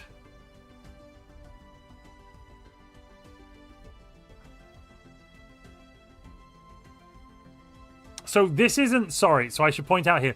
All we're doing is replacing one of the domains with the domain of Whisperers. Is that inherently good or evil? So we're not doing a covenant. We already have our own, forming our own power, forming our own path. But all we're saying here is, are we going to let the Whisperers in to replace another entity in the Shroud? I don't really seeing that as being a terrible, terrible problem.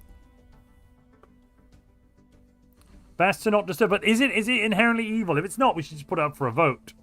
Yeah, we could remove the domainer of the Eater of Worlds, which is clearly kind of the most evil one here. It's all about death and combat and stuff. We could get the Whisperer to get rid of Khorne. Yeah, I mean, Zeech always wants to kill off Khorne. Come on.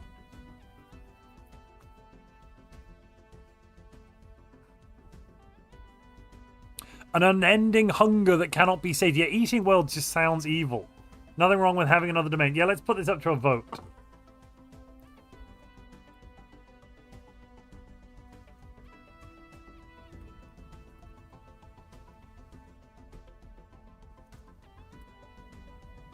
So I'm proposing we let the Whisperer replace the Eater.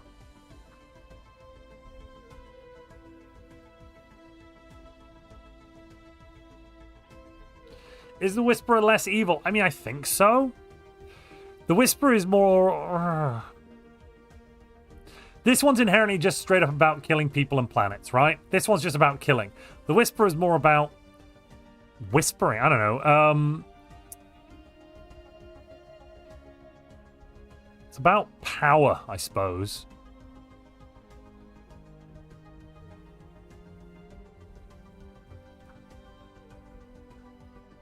Yeah, Whisperers is kind of a mixture of all of them put together. Khorne and Slaanesh hate each other.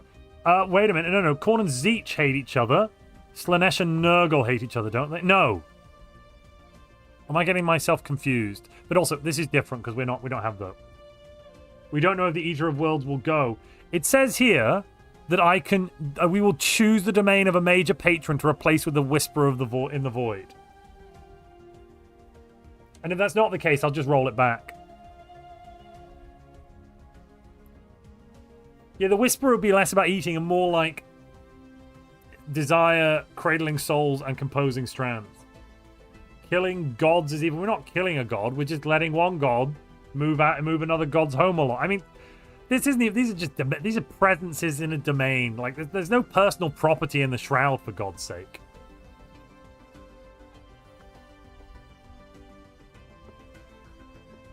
Klingzog, if you think it's evil, you should vote no. Because currently we have a 100% yes vote on both Twitch and YouTube. I've never seen unanimity on this scale.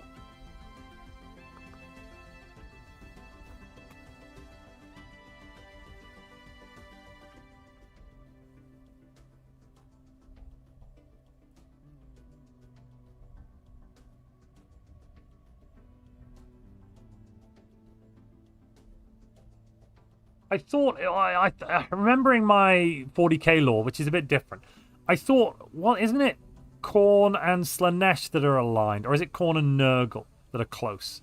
And the two gods are close. Two of each of the gods are kind of close, and then two are opposite. But I can't remember which the, you know, who's close to who.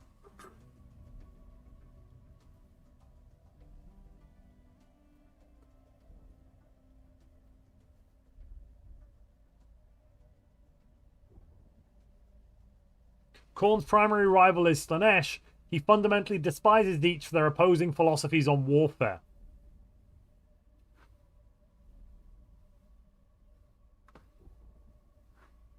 Is what I'm reading on the internet.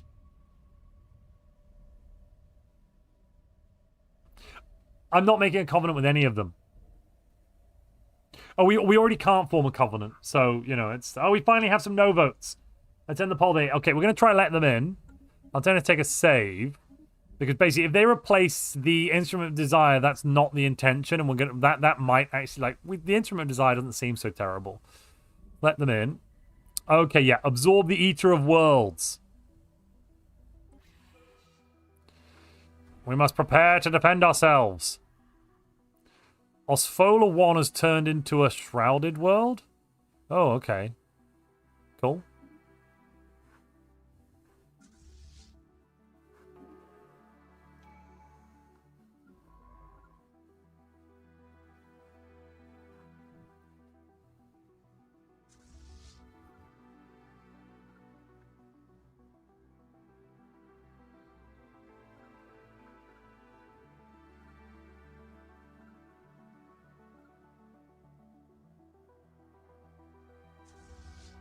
Are you still fighting the good fight over here? Tell me you are. You are. Perfect.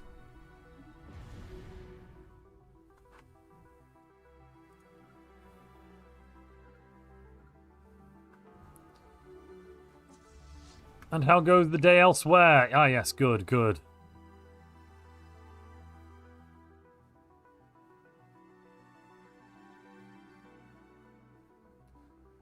And the war goes ever onwards.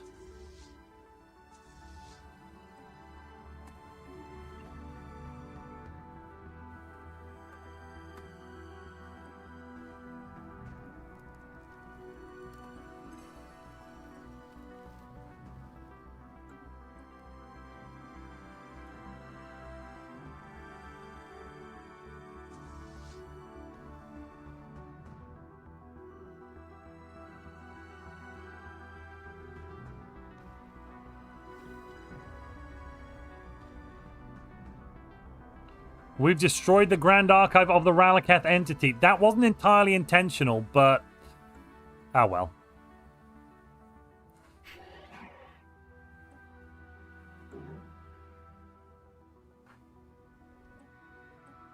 Let's see if they want to sell us their Heart of a Pulsar. Yeah, we'll grab that.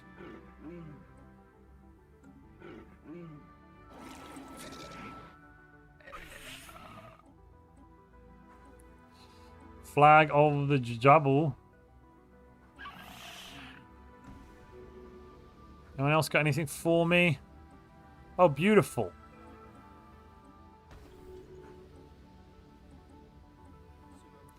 Yeah, we're buying artifacts now. Look at this.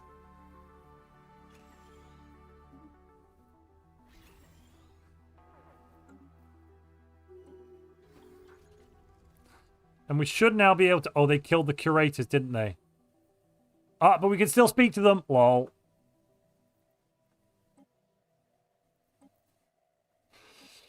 Okay, the Gavel of the Tribunal. Diplo weight from assigned leader skill level plus 5%. Gavel of the Tribunal modifier plus 50%. Vaporous Mega Orchid. I think it's the Gavel, given we are Defender of the Faith and the Galaxy and whatnot. And then, can you assist us with your collection? Galactic History. Wait, what? Are we actually losing... No, it's going up. Okay, fine. Weirdly, it's not going up very quickly, though.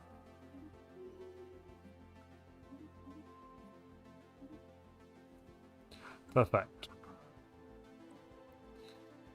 You assist us with your collection, aesthetics, give us the relic.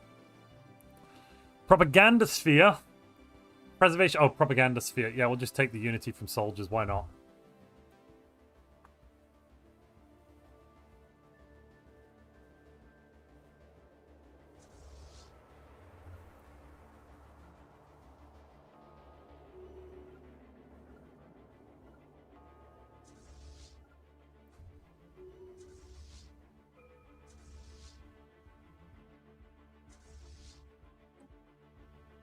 Is there anything we've not taken out here? No, we'll have to shoot that thing. Oh no, bombardment's evil. We don't bombard from orbit. We don't bombard, we land armies. We don't bombard. Bombardment's wrong.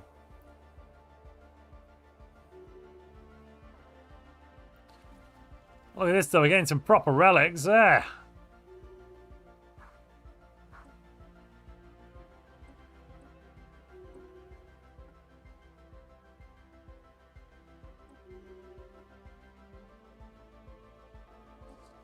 Let's pass a bunch of sanction laws as well. That seems good.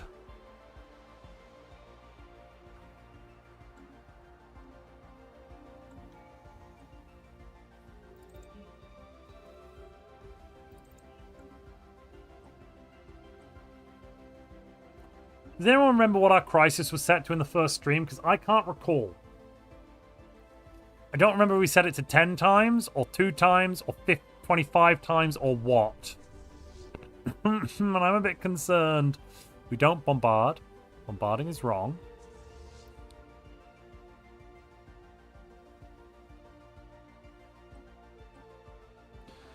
$74,000. Wait a minute. Have I got my edicts turned on?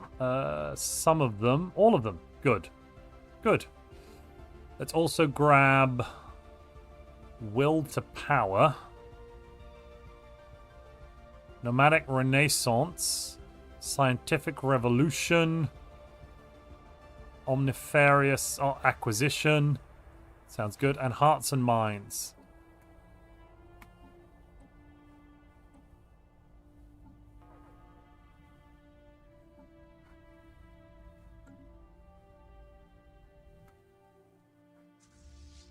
Are we winning?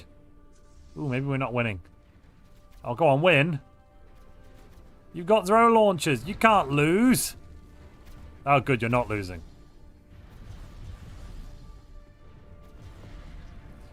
Oh, we have a consumer goods deficit. That's a good point. Let me fix that. I'll fix that. I'll fix that. Hold your horses.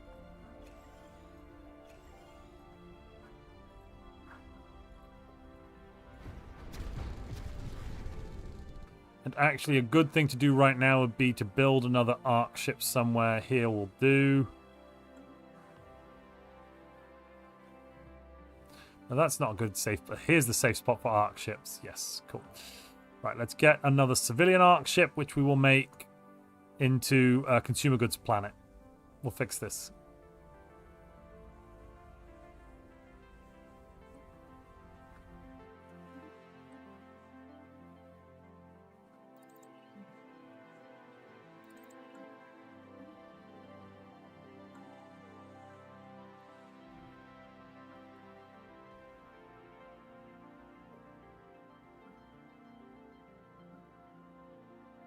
That one's max level. I want target acquisition array.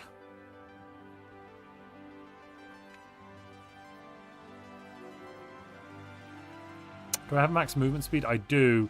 In which case, let's just grab a couple of psionic shields.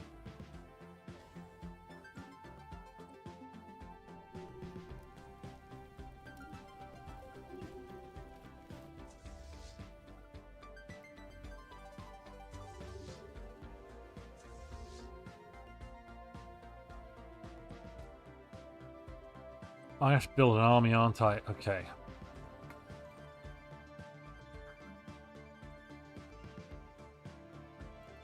Where's my spot with all the...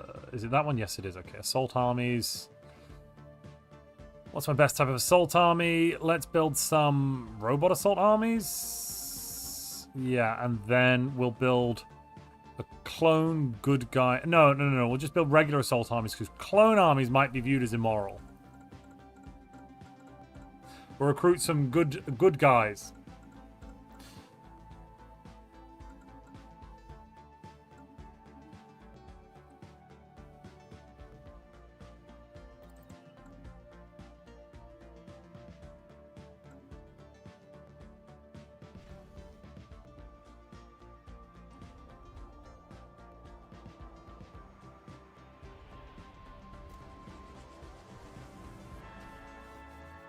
Upgrade that, upgrade this, upgrade that one, upgrade over here as well. Actually, I don't need to upgrade that one. I can just put a mining array in. Yeah, perfect.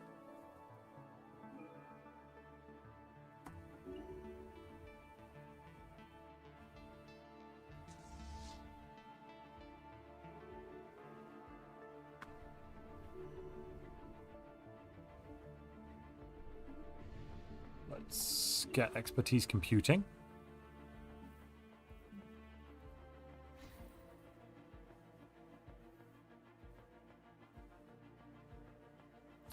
Selected lineages seems like it might be a little bit evil, so I'm not going to take that one because we are egalitarian.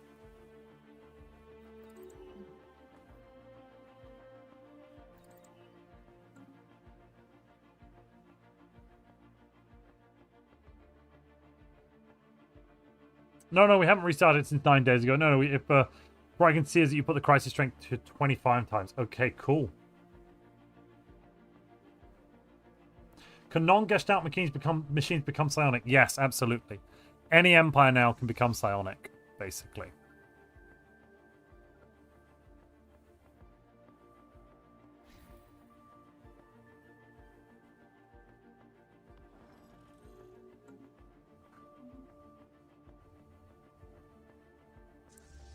What are you doing out there? Okay. Bit of an odd place to hang out, but I guess I'll allow it. Oh. There was this... Oh, I remember what you're doing out there. Sorry. Whoa, hold on. You're going to deal with this shroud tunnel thing. Yeah, cool. Let's deal with the Avatar of Vengeance. Oh, we start to commune with the Whisperers too, do we? What? No. Oh, the restless present. Fine. Oh, I hate that. I hate that thing that little bug where that pops up every 5 or 10 years. It's very annoying.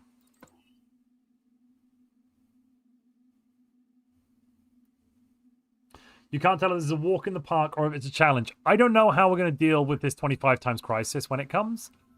We need a lot more. A lot more.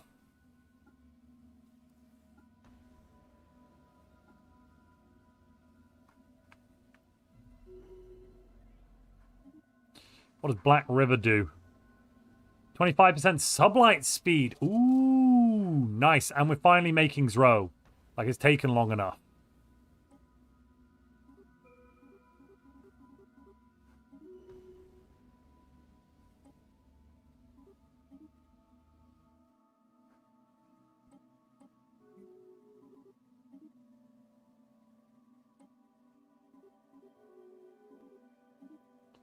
Sell some more food. I'll sell some monthly alloys as well. Okay, the Eaters, grumpy, and arrived. Oh, they're dead. Yeah, there we go. They went to attack us, and they couldn't do it. We defended ourselves robustly. Huzzah. Now let's go upgrade you.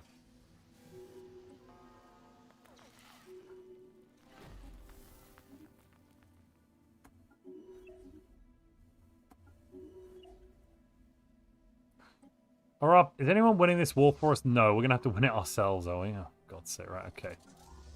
Bring the armies together.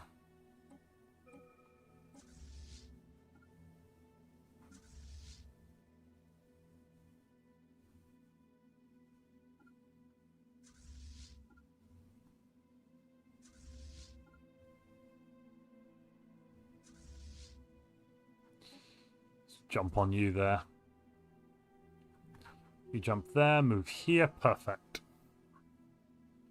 Since the Navy nerfs in 4.3, 25 times crisis is a much bigger challenge. Yes, it's a much bigger challenge. Like, you need a lot more fleet power to deal with it.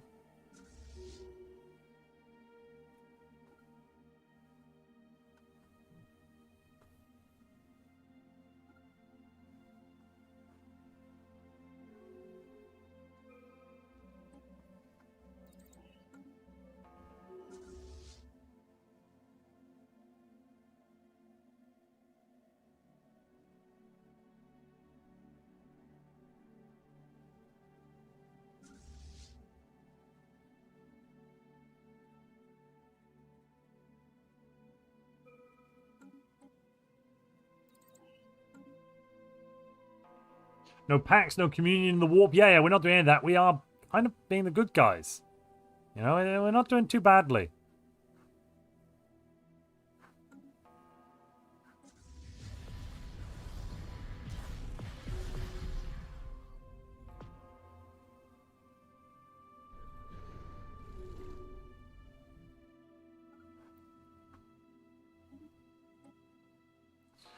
Xenomorphs are evil. Whoa, xenomorph mastery. Yeah, we shouldn't be breeding semi-sapient monsters just for the purpose of fighting. That seems evil. Not doing xenomorph armies. Cell revitalization to make everybody live longer. Oh, no, no, no. Cell revitalization is just to help the leaders. We're not doing that one. That's a bit immoral. Damn it. All right, we'll do centralized command. That one literally said it's just the leader class, so I'm not going to touch it.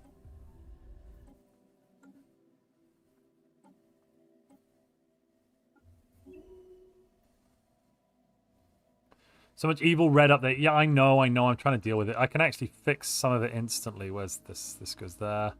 That goes there. Have we built that new Ark ship yet? Nope.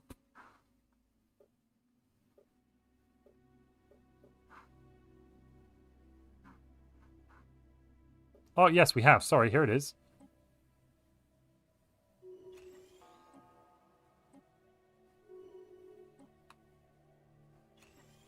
Right, you are entirely a consumer goods Ark ship.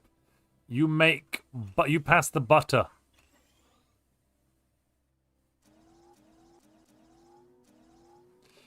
I forgot to do the most important thing. I always forget to do it first and have to come back to it later. Engineering Bay. Actually, I'll put 2 of them on.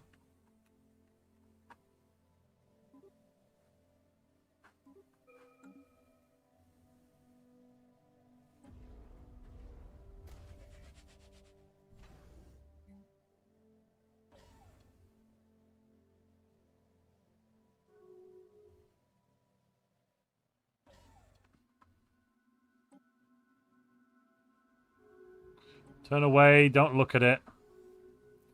Thought enforcement. That would be evil. We're not doing that one. Bioreactors. That has the potential to be evil, but as long as you just put like apples in it and stuff, it's fine. I should sell some food. Oh, we are producing quite a bit. I mean, the problem is food's so worthless. I'm selling 500 a month right now, every single month.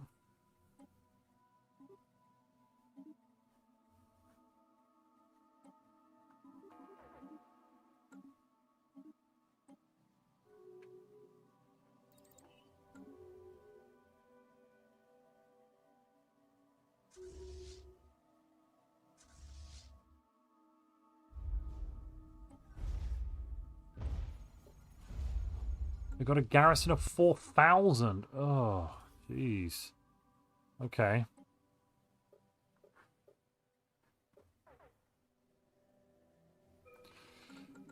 We'll create some psychic armies to demoralize them.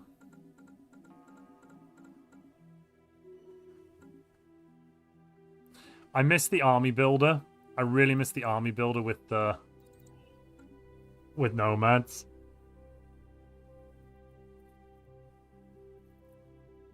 Yeah, they are inherently good because they take excess food, not biomatter. Yes, I would tend towards being in full agreement with you there.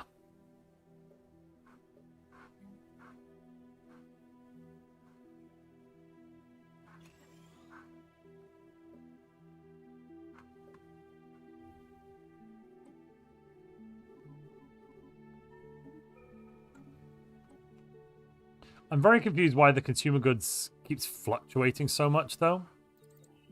That one is confusion to me.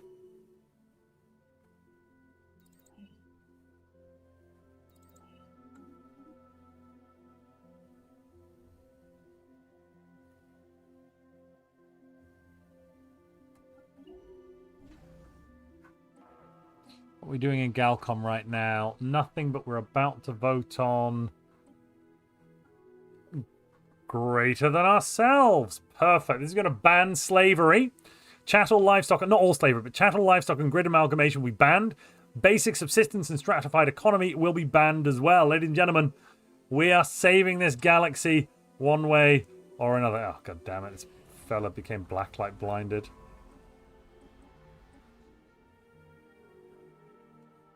I'm just going to get rid of you. Like, I'm not going to kill him. I'm just not making him do anything anymore. His time working is a little over. Yeah.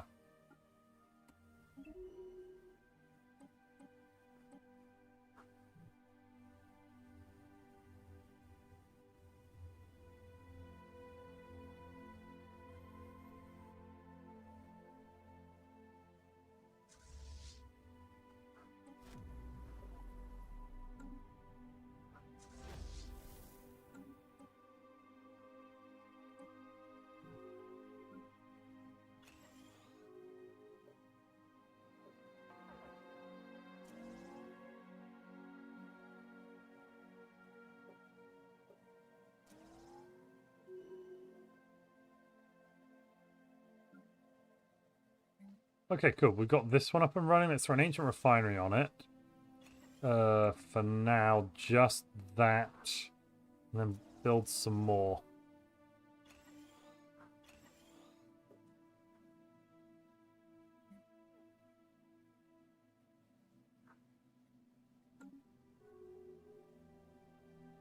Time to do good in Galcom. Exactly, exactly. Even though the people, some of the universe might say they don't want it.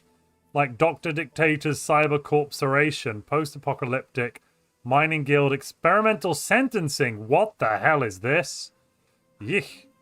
I don't believe that's how it started either. Montu, have you ever heard of the greatest healthcare professional of all time? Darth Plagueis the Wise. He could save others from death. I'm sure he's an inspiration for your good empire. Yes. We're currently losing 2,500 energy a month and 7,000 minerals, but it's not even touching us because boop boop we go down and then we just collect instantly and we're back up. Oh yeah, baby.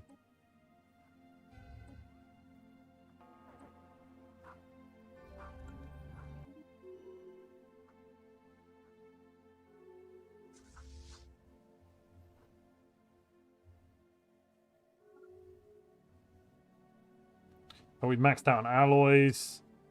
The GDF fleet could do with more ships then.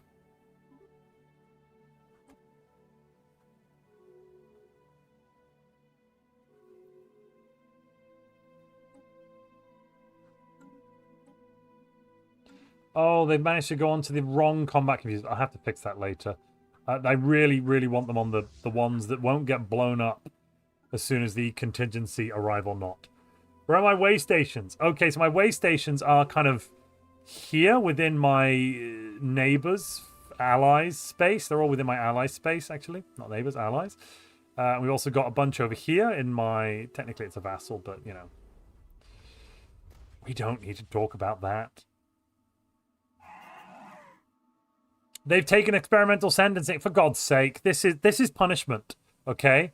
You can't test things on prisoners. That's evil. Unless they're adults and they're consenting to it. But if you're doing it in exchange for commuting their sentences, again, I think that might be evil.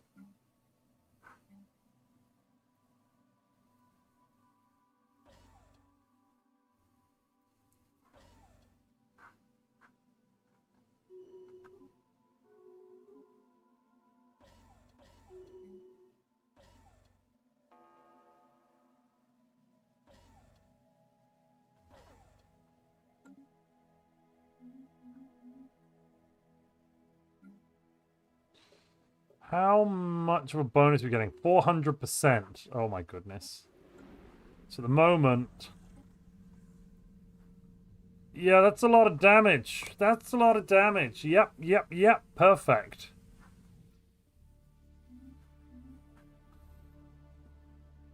I wish you could ban certain civics in the Galcom. Yeah, that would be fun.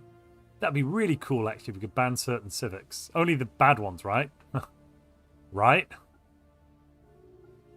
Okay, the Guardian Angels Act. I'm kind of in favor of that one as well, because that one... The soldiers that decide their lives... The soldiers that dedicate their lives to keeping our colony safe should be recognized and honored. That sounds brilliant.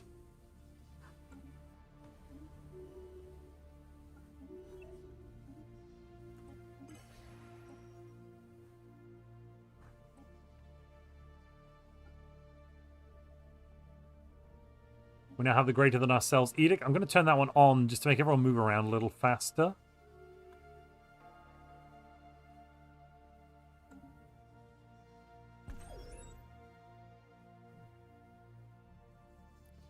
How are we doing? 38. We're very close to forcing a surrender.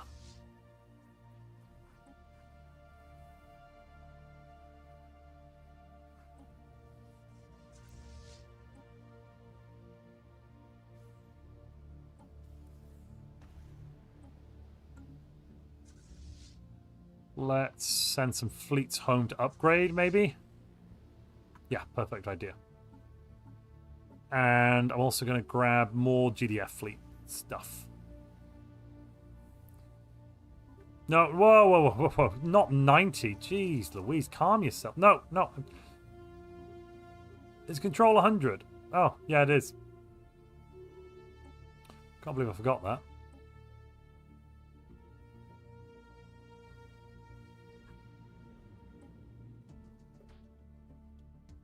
How has Tianqi Conservation Act ended on the floor? What? Okay.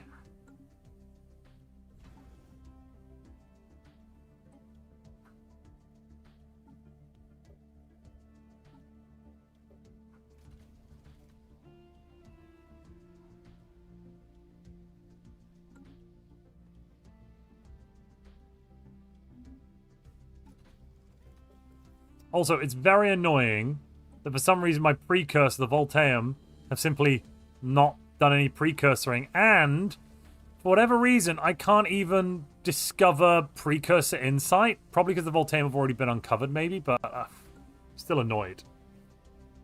The AI definitely emergencied it. Yeah. Oh, Tianqi Conservation. No, we're in favor of that. Hold on a minute.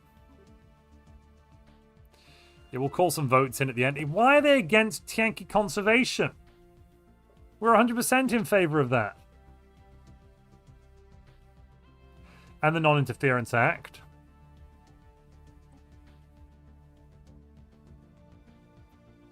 Comfort the Fallen. In the first level of Comfort the Fallen actually sounds pretty positive. Good guy as well.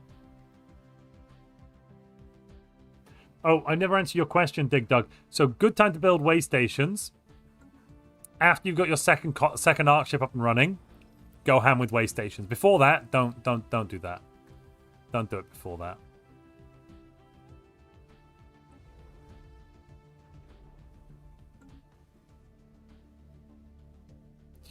All right, we've been going for almost 4 hours now. I need to go to bed. Ladies and gentlemen, we're going to continue this either on Friday or Saturday.